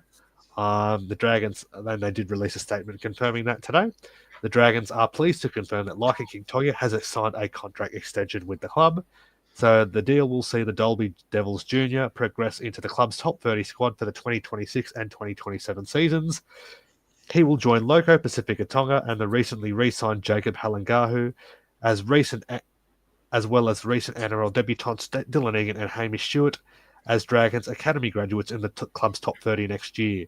The 19-year-old made his debut in the side's round 24 win over the Titans last season, going on to make 4 NRL appearances with 1 try. Locking down Laiken for another couple of seasons is exciting for the club, head coach Shane Flanagan said today. He got a taste of first grade at the end of last year and has been playing good footy to start this season for our New South Wales Cup team. He's exciting. He's an exciting young half on the up, and we're looking forward to watching him continue to improve over the next coming seasons. Rob, what are your thoughts on this? On LKT and re-signing, yeah, mate. I think it's good. It's a good move. He's obviously shown a lot of ability in his junior rugby league and coming through with the Dragons. So I'm excited, mate. For one of ours, I know he started in Toowoomba's rugby league, but he's been with the Dragons for a while now. So yeah, I think it's a good signing, positive signing, and he's been given a go. And I think, like Coco said, I hope he gets a number of games to have a go, and not swap and change. So fingers crossed. I'm just noticing that Big T and I are getting a lot of shit on the. Oh no! We're technically young and senior citizens in this country. 55 to 66 year old Big T. Jesse's 30. Pick on Jesse. Come on, jeez. I'm 36. I have a thick skin. Come on, it's okay. You look younger than 36, Coco. Seriously, you look like late 20s. I mean, jeez. Oh no! Oh, thank you. But no, I'm 36. And what happened to treat others the way you want to be treated? Friends as well. Fun. Friends. We love laughing. It's probably Scoop doing all these names. Yeah. All right. This guy's on Bix. I've been on Bix a few times myself, but he likes it. All right. Now let's get into some controversy. Yep. Hey, that's not very nice, Samuel. You're going to get barred in a minute. All some comments. Now, over the weekend, we saw 15 or 16 sin bins. 18. Getting out of control. 18 was it? Wow, it's getting out of control. We've had 18 sin bins from round 1 to round 7, and then 18 last weekend. In one weekend of football. Yep. And Andrew Abdo recently made an appearance on NRL 360 last night to address what's going on, and he has admitted that the referees have got some calls wrong. I think that's reserved for really serious, significant foul play, and it's probably been overused in the last couple of weeks. I think it was about 18. Was it 18 sin bins on that? Are we seeing more head eyes? Are the players that ill-disciplined? We've definitely seen an increase in head high tackles this season. This time last year, up to round 8, we had about 200 head high tackles. This year, we've had about 379. So we've seen an increase. But it's different for each team. So some of the players and some of the teams are adapting better than others. There's some teams that haven't had a sin bin for a head-high tackle this season. Some teams have only given away 3 penalties. Others significantly more than that. So there's quite a lot of inconsistency around the way in which the players have been really disciplined about it. Now, we understand that from time to time there will be mitigation. And again, we want to make sure that the referees are empowered to act. They're looking for specific things. They're looking for force, but they're also looking for mitigation, and they get those calls right. And this weekend, there were some errors where that mitigation wasn't applied, and it goes both ways. Andrew, I'd challenge you on saying there's been no crackdown. And I take your point that you're suggesting there's been more head-high tackles this year.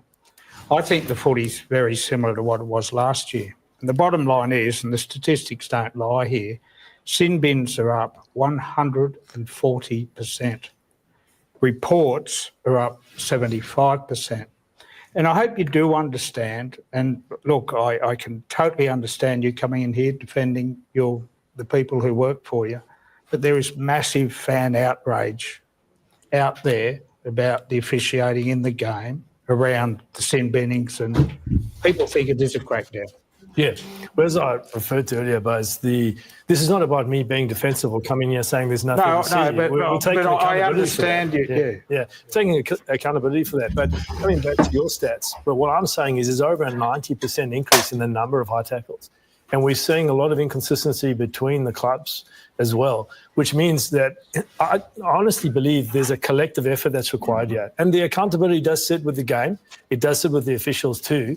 But we also need everyone to pull together and make sure that we don't see a situation where we see, like we saw this weekend, a huge number of sin bins. None of us want to see penalties. None of us want to see sin bins. None of us want to see head-high tackles either. So there's a collective effort here. I think the players do need to take accountability, but my concern is around this too, is that there were a number of penalties on the weekend for high contact when the players didn't even make eye contact, which to me suggests that the referees are really looking for it.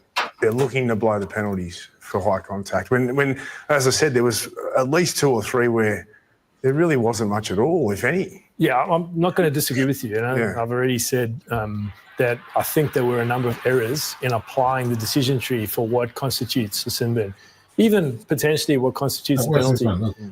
So we want to referees make sure that they are using the indicators as a guideline. You know, there's things to look for in mitigation. And I think that needs to be taken into account. Similarly with level of force. We want to make sure that it's significant level of force and there's no mitigation before we go to bin. And I completely agree that there were a number of calls that should not have been a sin bin. Equally, there were a few calls that weren't binned that probably should have been as well. So it goes both ways and we want to keep getting better. Andrew, the great concern is that Magic Round's going to be ruined by this. What assurances can you give the fans that that won't happen? Well, I mean, I can never give assurances on anything, really. That's part of why we love professional sport, right? But what I can say is that we have listened. I can say that we review each and every match, each and every round, and we've looked at some of the errors that occurred this weekend, and we want to make sure that they don't get repeated. So I think that what you're going to see is definitely less intervention from the bunker when play has moved on. That threshold is really high, and I think you're going to see the referees applying mitigation more effectively. So is that gone now? That won't come into play now, the bunker? Well, only back a few plays, like you said? Only if it's significant or serious foul play. And what's that? So the bar is really sin binning? Is that? Could be a sin bin. You mean because... All right, I think we'll leave that bit there. Yeah. But do you agree with what Andrew Abdo says? So the only time they will stop and go back on a replay as if it's foul play and it's worth a send-off offence. Right call? Do they send-off or sin bin? A send-off. A send-off. Oh, well, we haven't seen a send-off this year, have we? No, I don't think so. We've seen one, I think. Yeah. I don't think we have. But I think I've seen a couple of tackles this weekend where players have stayed down. And then it was only insignificant. He might have got a slap in the face or a poke in the eye or something, and he stayed down. And the referees give the penalty, and he just jumps straight back up again. Actually, I think if those players stay down, they must have to leave the field for at least 5 minutes to get a short assessment. If it's a HIA, they go to the bin. If not, 5 minutes or 2 minutes until the ball goes out of play. Because you can't have players staying down. No. getting the penalty and jumping straight back up again, saying, "Oh, there's nothing wrong with me." And the bloke gets 10 in the bin. Yeah, you can't do that. If it's not a sin bin offence, if it's a play on, that player must be But it's taken off something the that field. you can't help. If you're, yeah, The player must be taken off the field for at least 2 minutes, or until the ball goes out of play. Did you see Joey Johns? He Yeah. walked out 20 minutes to go in that Tiger Sharks game because he's over the sin binning. I mean, like, Yeah. Did you see what he said about the tackles? You see what he said about the tackles as well? He also said that it's hard when you've got 3 players going into a tackle for the middle player to put his arms both out. Yeah. He needs to have one tucked in, or he's going to dislocate his shoulder. He's going to, he's got 2 players either side of him. Joey's right. Look what Ronald McDonald did. Ronald Molitello. He just got a little bit of a clip in the face and he went down like an Academy Award. It was, look. So it's making the players do that. They know that if they get tapped with it, with this crackdown, that it's going to cause a. But if they stay down and it wasn't a high tackle or I get what you're saying. a sin bin, off for 2 or 5 minutes, or until the the next. opposition team. Yeah. If they try and milk it. 'Cause it That's has happened exactly before. right. Because how many times you see a player, like I said before, jump up after the penalty's given? Yeah, they milk it. Yeah, 100%. Yeah, it is. It is the bunker. The bunker is getting involved in the game way too much. The bunker, I reckon, should only be involved if they're looking at a HIA. If they Send off, like you said, a send off or a try. Yep, that's the only time they should be intervening. Yeah, the referees. People are going to shoot me for this, but this is not the referees. That they are fighting for their jobs. If they don't do their job, they're out the door. So they've got to do their job. They're feeling the pressure, and I think that that's probably why they're making the calls to send any high contact off of 10, because their job's on the line, and it's not them making the calls. It's probably the player. That's probably the hierarchy who's telling them to make these sin bins. But you also see it with the tries, mate. They more than not, they say no try because they're too scared to say a try because they, you know what I mean? If they make a mistake. Even when they're right on the spot. Yeah, you know what I mean? So they rely on the bunker. Let's say the bunker gets advertisement for their KFC. For their sponsor. I got a question for you. In the bunker, because in NFL you can magnetize, right? So you know how sometimes a player might just go over the sideline or whatever it is, or jumps up in the air, knocks it back in. Apparently, the NFL they magnetize it right up so you can see, right there. Is that what the bunker has that we don't see on TV? Well, surely you must have. I think so. I think so. Yeah. They've got so many more angles than we get. Yeah, they must have it. 40 cameras at the ground or something. Yeah, because you know those real close ones where it could be that small. So it's interesting stuff. But this rule had to go because this crackdown's had to go. Could you imagine if we were 2 weeks out of finals and this cost the team getting in the semi-finals? This is another point that we should bring up from last week when Crichton attacked Ilias with the elbow. Like that was terrible. We didn't get nothing for that. That has to be a sin bin offence. Yep, you cannot lead with your forearm. No, twice he elbowed him in the head, and then kneed him in the head. It was shocking. And what about the Canterbury player, Tupanu, with his got knee? 7 weeks. Tupanua. Well, he should have, but you didn't get a sin bin in the game for that. Tupanu, he hit him twice. Well, Wayne Bennett made a suggestion today. Oh, it was yesterday, I think it was. Don't sin bin him during the game. If it's bad enough, penalise them and let the match review deal with it at a later date. Don't sin bin him during the game. I mean, has he got a point there, Wayne Bennett? What do you think, Coco? No. Well, if it's a bad, because I watch footy all through the weekend, and some of them, the Bulldogs one, it was a bit harsh. But if they're slipping, it's not really the person's fault. Like if he's slipping over, what are they meant to just stop in midair and just say, "Oh no, I'm not going to tackle you. Sorry." But if it's a bigger defense, if it's a big tackle, right? Yes, all right, yes, get sent. That's the one that gets me, Coco. where the player, you're going to tackle him around the middle, Yep. and the player slips. Yep. He hits your arm. Yeah. That's the That's the one I'm Yeah. It's maybe Same it with should the Trell. Yeah. it should be a penalty. But there's no way it should be 10 in the bin. No, but that's Especially what for the happened smaller with blokes in the Latrell. game. Yeah. That's right. that's like- You look at Tedesco, and I've said this before. He gets to the tackle and he drops to his knees. Yeah.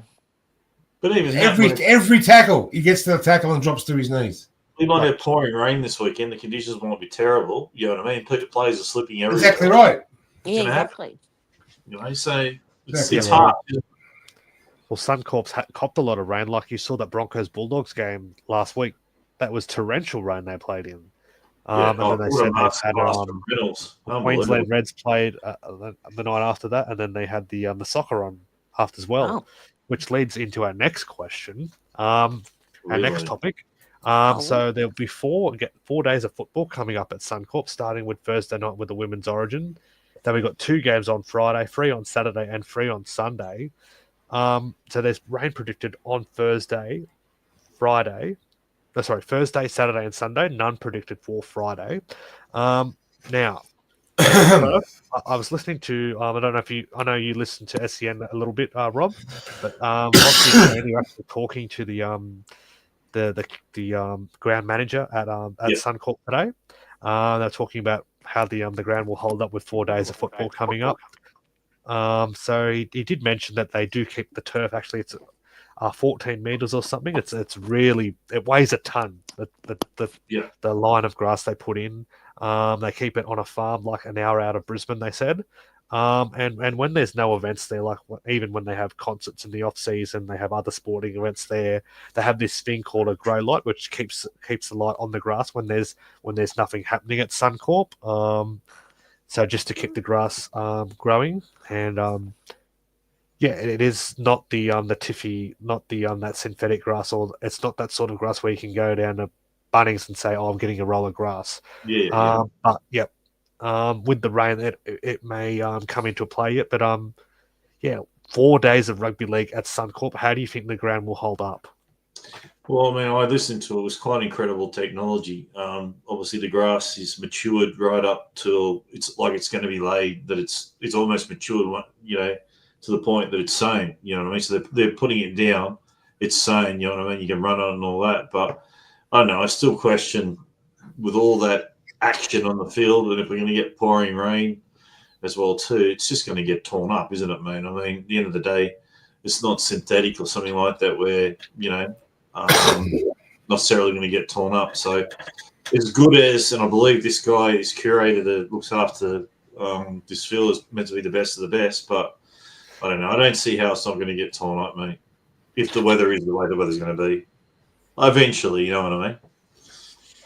Yep. And how do you think it'll hold up, Big T? As we've just discussed, 4 days of football. 4 days of rain. Well, Friday's not going to get rain, reportedly. I know what my backyard looks like when it gets 4 days of rain. It's like a quagmire. But I'm lucky I'm on sand, so it goes away pretty quick.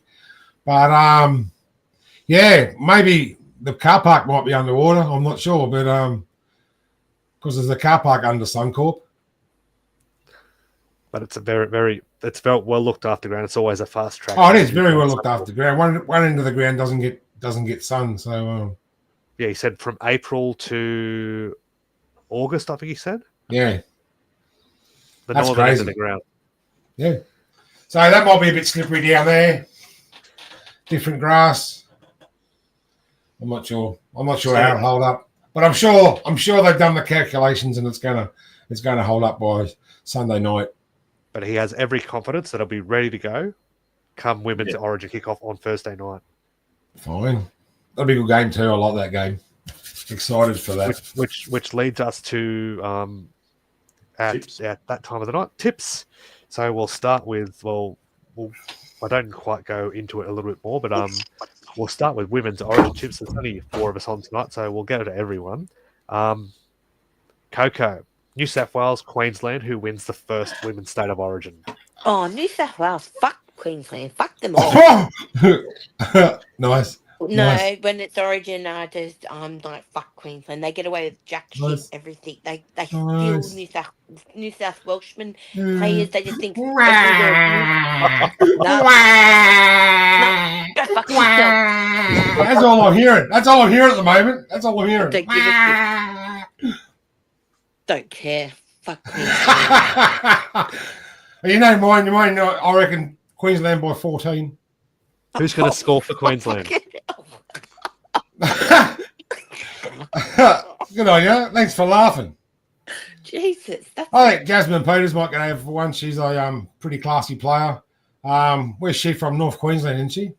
Yes. Yeah, I think she's a classy player. So I think it's your she'll get player. over. You should know. Oh, I should know. Oh. 34 heads on the Queensland team, Coco. Just remember, Big T's got 2 heads.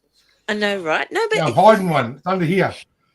it's ridiculous because, like, really, the women haven't even played yet. So how do they know that? Let me out. Like, that's what I mean. Let me Like, out. you know,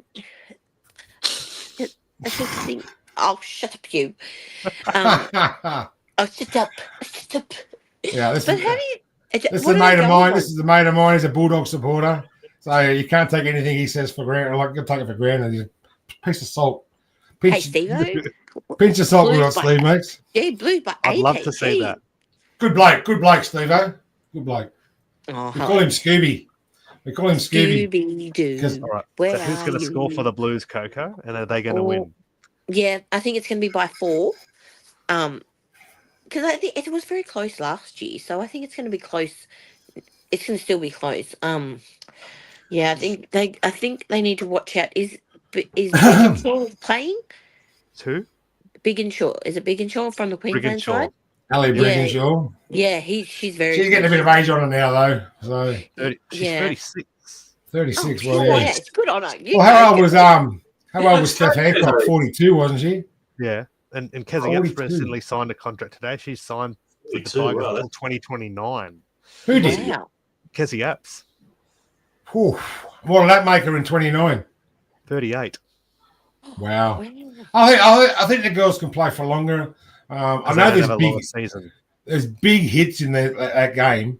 There's some big girls that give big hits, but there's not as many.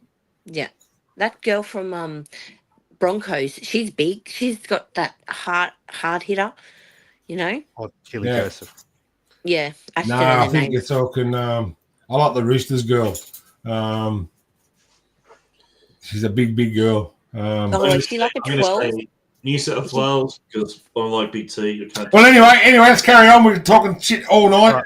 Coco, so you reckon who's going to score for the Blues? Maybe Jess Surges, number 6. Maybe Kezzy Apps. Yep.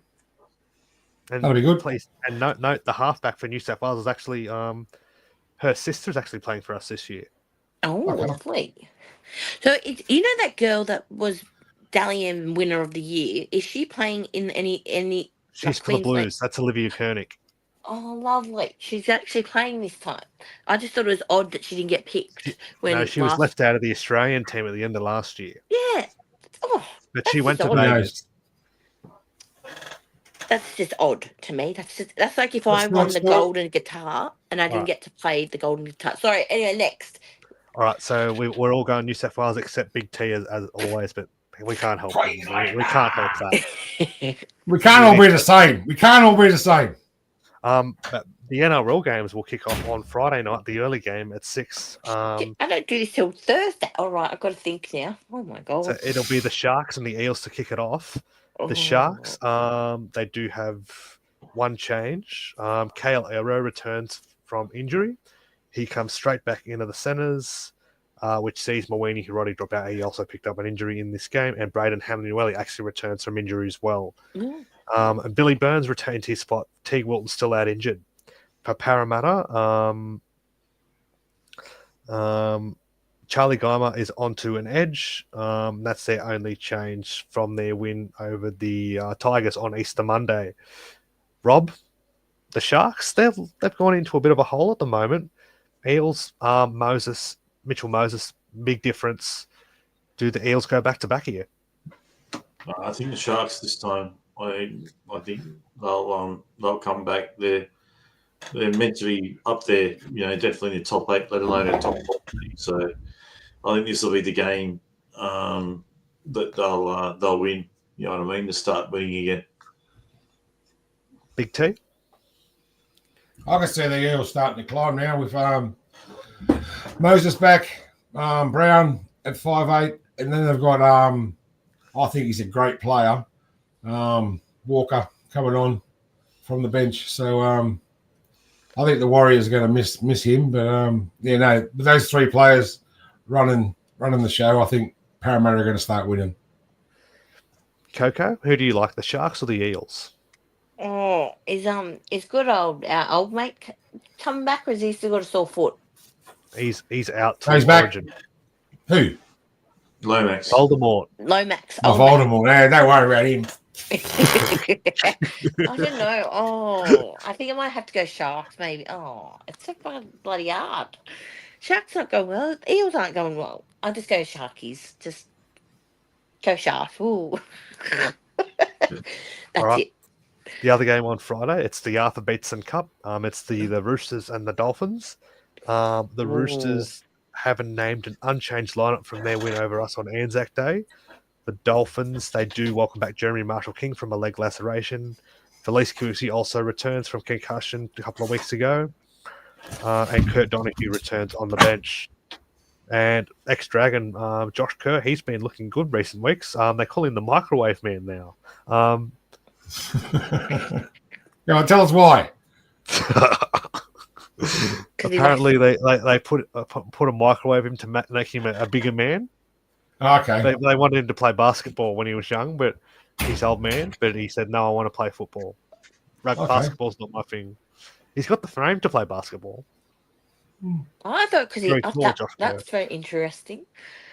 The Roosters are the favourites, but Big T. Roosters were good against us. The Dolphins, I don't know what happened to them. They led 28-10 against the Reds. They were looking good, and they just collapsed. I know. They Uncle said before, it's the Wayne Bennett effect, maybe. Where's it at? Well, every game's at Suncorp. Oh, it is too. Every game's at Suncorp, which is going to screw up a few tips. I think the Roosters. I don't know why the Roosters are. They've lost so many players. It's a brand new team. But they found these youngsters, and these youngsters are coming through.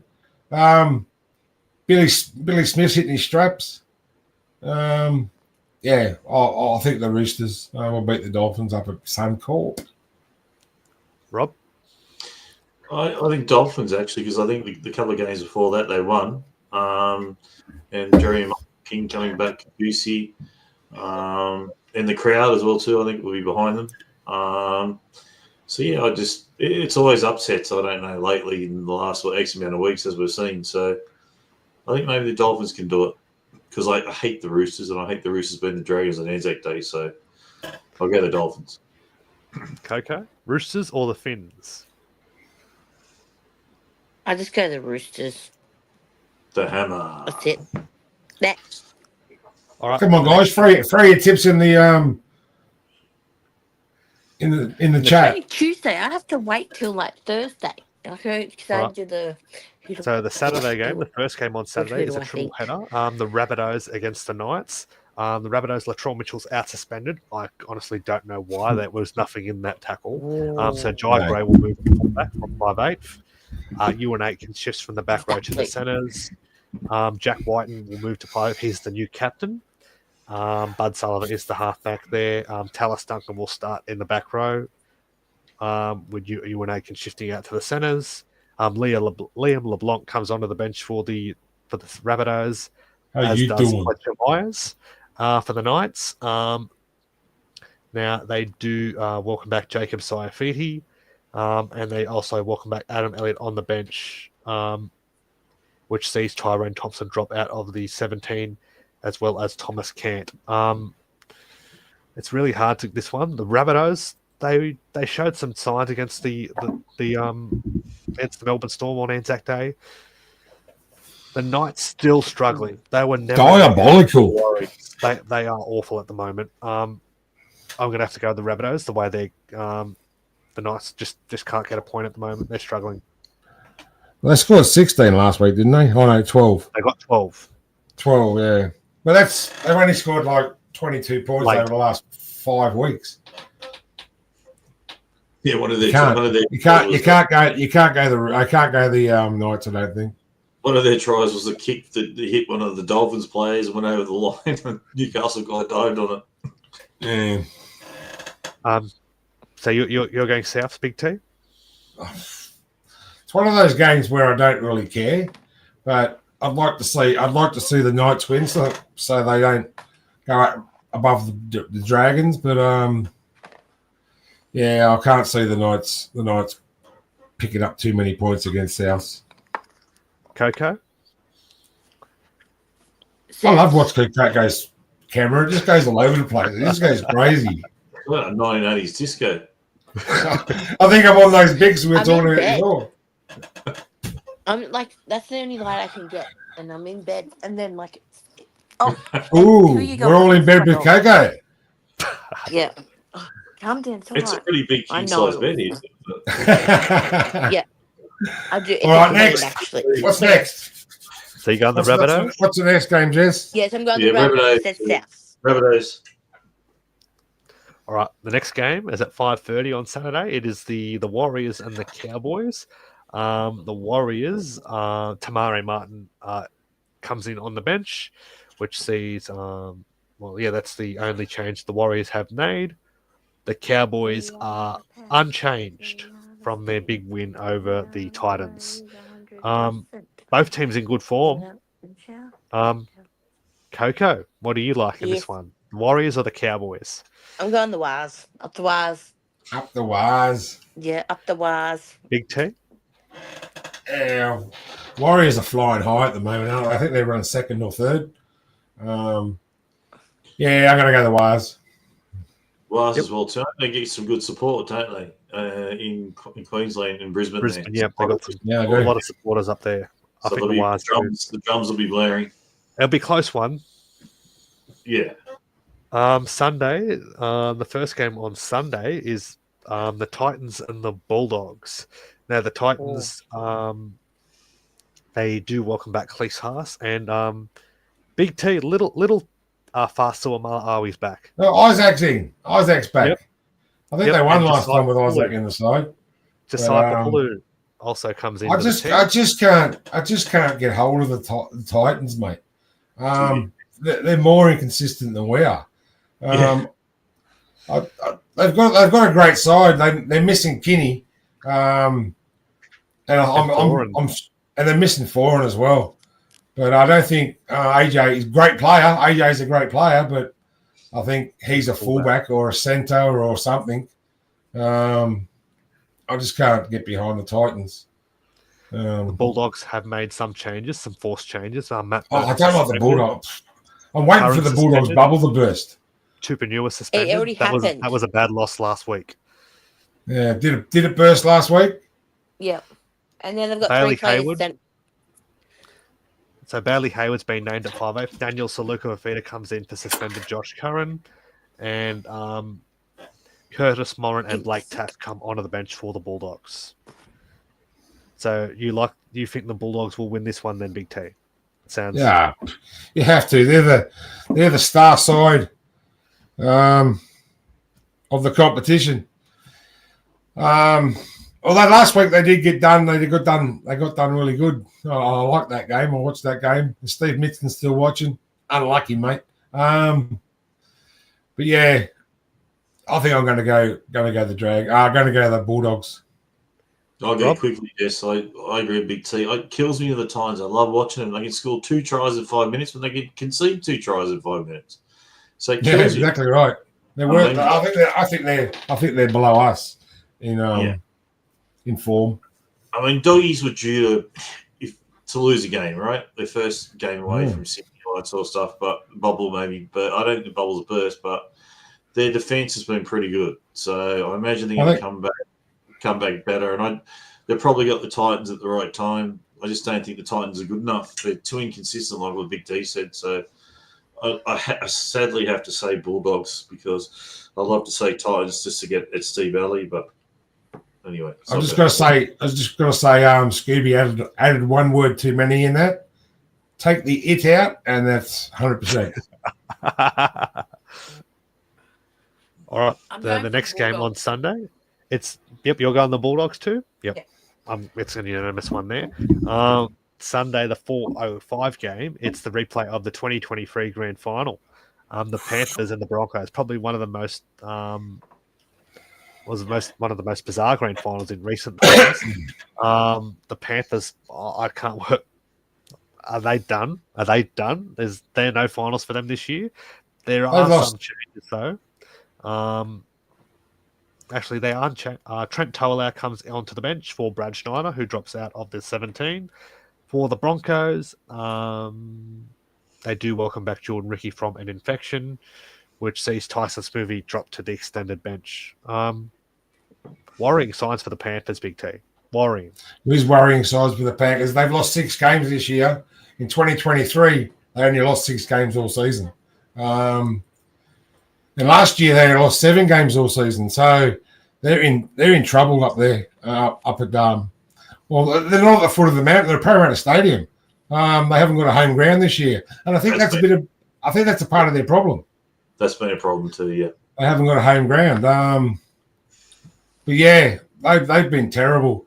And I know I've said before that Mary's still in England, and Nathan, he's got to have blue ones. But yeah, I can't go Penrith. I think they've lost so many players, Jess, over the X amount last couple of years. It's just taking its toll on them now. It's like I'm from a soccer background. It's like an A-grade soccer team, and you lose so many players, and you've got only 5 or 6 A-grade players in your team. You got to put 11 on the park. You want 15 or 16, with subs. You can't win with 5 or genuine 6 A-grade players and the rest are B-grade and C-grade. So that's what's happened to them, mate. No matter how good Cleary is and whatever, they don't have the depth anymore. Yeah. As you said before, Father Time's caught up with them. Like, they've been up for a long time, but he's getting older. Success has got to them now. Like, Cleary's getting older. He's missing Mary. Don't be surprised if he leaves Penrith as well too. It could happen. You know what I mean? But do you like the Broncos in this one, Rob? Oh yeah, I think after that last game, that was one of the best halves of football I've seen from a halfback in the conditions. A game manager in Adam Reynolds. That was unbelievable. That kick that he did out to the winger was running onto the ball and he caught it. You couldn't have placed it any better. He's a freak. That was a freakish performance. That was up there with Stewart and Langer and all the greatest halfbacks. Joey Johns. Yeah. I know he's 34, but geez, I'd love to have him at the Dragons for a year or 2. Yep. And you like the Broncos as well, Coco? Are you? Yes, Broncos. We got to remember, Panthers did win 4 in a row. So they will have to get knocked off sometime. And so True. If it's this year, so be it. But, really, it's like the Storm. As long as we keep going up and not going down, we should be fine. That's exactly right. Exactly right. Yep. I just want to say to Christopher Haynes, I think Big T was on the mark with Nathan Cleary. He's not getting as much nookie as he used to, so what a problem. All right. Yeah. The final game of Magic Round. That's it. The only important game we've got to look at. This is probably the game of the round. It's the Storm and the Raiders. That's the 6:25 game on Sunday. I didn't know that. I thought we were talking about the Dragons. So did the Storm, they do welcome back Tui Kamika, which sees Lazarus Valepu drop to the extended bench. The Raiders are, no surprises, they are unchanged. Coco, both teams going well. The Raiders, they're flying at the moment. The Raiders, this very young Raider side. Yes.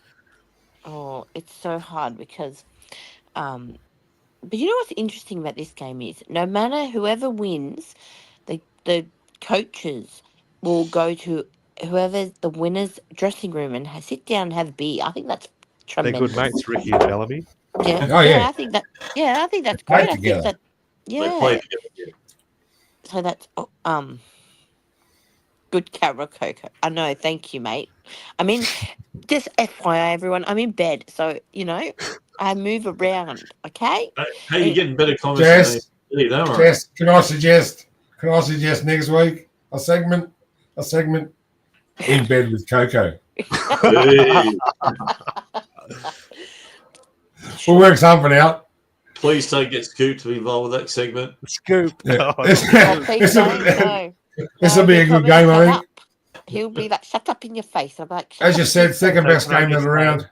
Dickie, It eh? will be, yes. Second best No. game of the round. Oh, it's so hard. Canberra or Melbourne? What do you reckon? Yeah. Coco?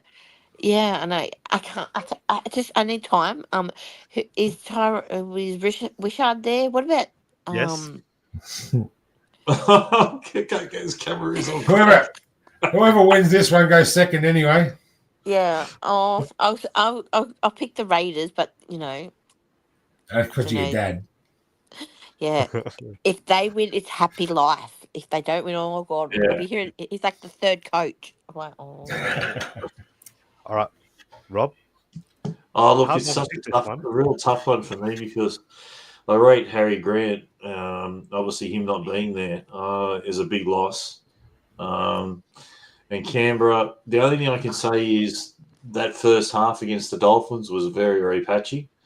So maybe against Melbourne, if they turn up like that, it could be a different game. But I'll say Melbourne because I think Melbourne's going to be there at the end of the year in the grand final. So I'll say Melbourne. Big T. And coached by Wade. I think Melbourne. Yep, I'm going to go Melbourne in a very close one. But the most important game for us is on Saturday night at 7:45. The final game of Magic Grant on Saturday of the triple header. It's the Tigers and the Dragons. Now we'll start with you, Coco. Me. Yes, Me? you. Is that for Coco? Okay. Steve Middleton says Marty says yes. Is that She's what? saying yes to Big T's suggestion. Marty I likes Coco. thought you were talking about Yeah, Coco's he's beat. my fan. I have fans, guys. You have a fan club, Coco? Yeah, Marty's the I love president. it. I'm Yeah, seeing it. Marty's the tonight. president. These Yeah. comments tonight. Oh, it's I Big know T you and I are. She's was a met- fan like He's met Marty as well. Yep. Yep. Still have the Did you give him an photo. autograph? Still have the photo. See, mate. I'm just You yeah. have to give him an autograph, Coco. There Anyway, you go, Jess. There you go. Anyway, who's Yeah, going to win, back to- Coke? yeah. Well, I think Coco, it's going to be. who's your Of tip? course, it's going to be the Dragons, and I'm hoping it's not close, but 2 points. 2 points. That one or two. Who's going to score? I'm hoping good old LKT. I'm not going to be disrespectful for LKT. I give him props, and I also hope that there's a bit of discussion on the field as well with the players. Oh, jeez. Oh my god, no! I think I've gotten to like. Is this My got turn. Rob's turn. your turn? Go. Big T, I know you said not close, but St George by 1, Carl Flanagan to get a field goal, and I think Tyrell Slade to score at any time. You heard it from me. Carl Flanagan will get a field goal, and he's kicked 2. So He's kicked In his 2. career. Yeah. So there you go. You might know that Nice. he's kicked 2. Nice. Well, if you're going to go like that, Rob, I'm going to say Flanagan's going to kick a field goal. The Thank Dragons are going to win by 9. I don't know why I Nice. kicked the field. Maybe half time to go ahead. 24-16. Val Holmes will score a try, anytime try. Luciano will just pop one to him. And Sloan will score a late try to make it 25-16.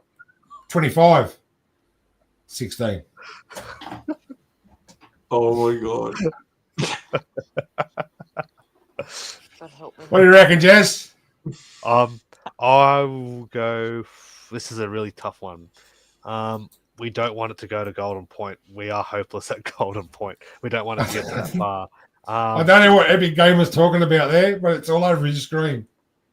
Oh, jeez. I don't know. Is he on the crack? Something's on his screen. I'm going to go Dragons by 2. I'm with Coco there. I think it'll be very close. We're going to have to be much better than our performance against the Roosters. If we turn up with that same attitude, they're going to belt us. They are going to belt us. The Dragons by 2. I'm going to go Laikan Togia to get his first NRL try at some stage. Dragons by 2. And I'm thinking Guffo will have a big game up at Suncorp. He'll make up for what he did on Anzac Day. I'm expecting the Dragons. So hopefully, I'm not expecting them. I just hope they do have a better performance in this game. But my confidence is not there. I wouldn't surprise me if we did lose this game. That's thanks everyone for joining us tonight. You've been watching the Mad Dragons podcast, sponsored by Complete Warehouse Solutions. Coco, you can sign us off tonight. Me? Okay. All right, Dragons fans. Do your best, guys. We got to get rid of this bloke, whoever this is. We got to get rid of him. It's fine. I'm not even tea. It's just one clout. Let's go. Ready? Come on, Dragons fans. Fire up. Yay. And see you again on Sunday. See you again Sunday. Coco is at Penal's heart, she wears it on her sleeve. As Master tells tales of dragons, wins and Judah victory. Tony and the NB crew will do their very best. Hitting off topic and I digress with a red beyond our chest. The Mad Dragon podcast is a sheep of camaraderie, navigating rants down rabbit holes in the land of big wet feet. And so at Peddlers we the tales and our prince is our dream. The Mad Dragon podcast,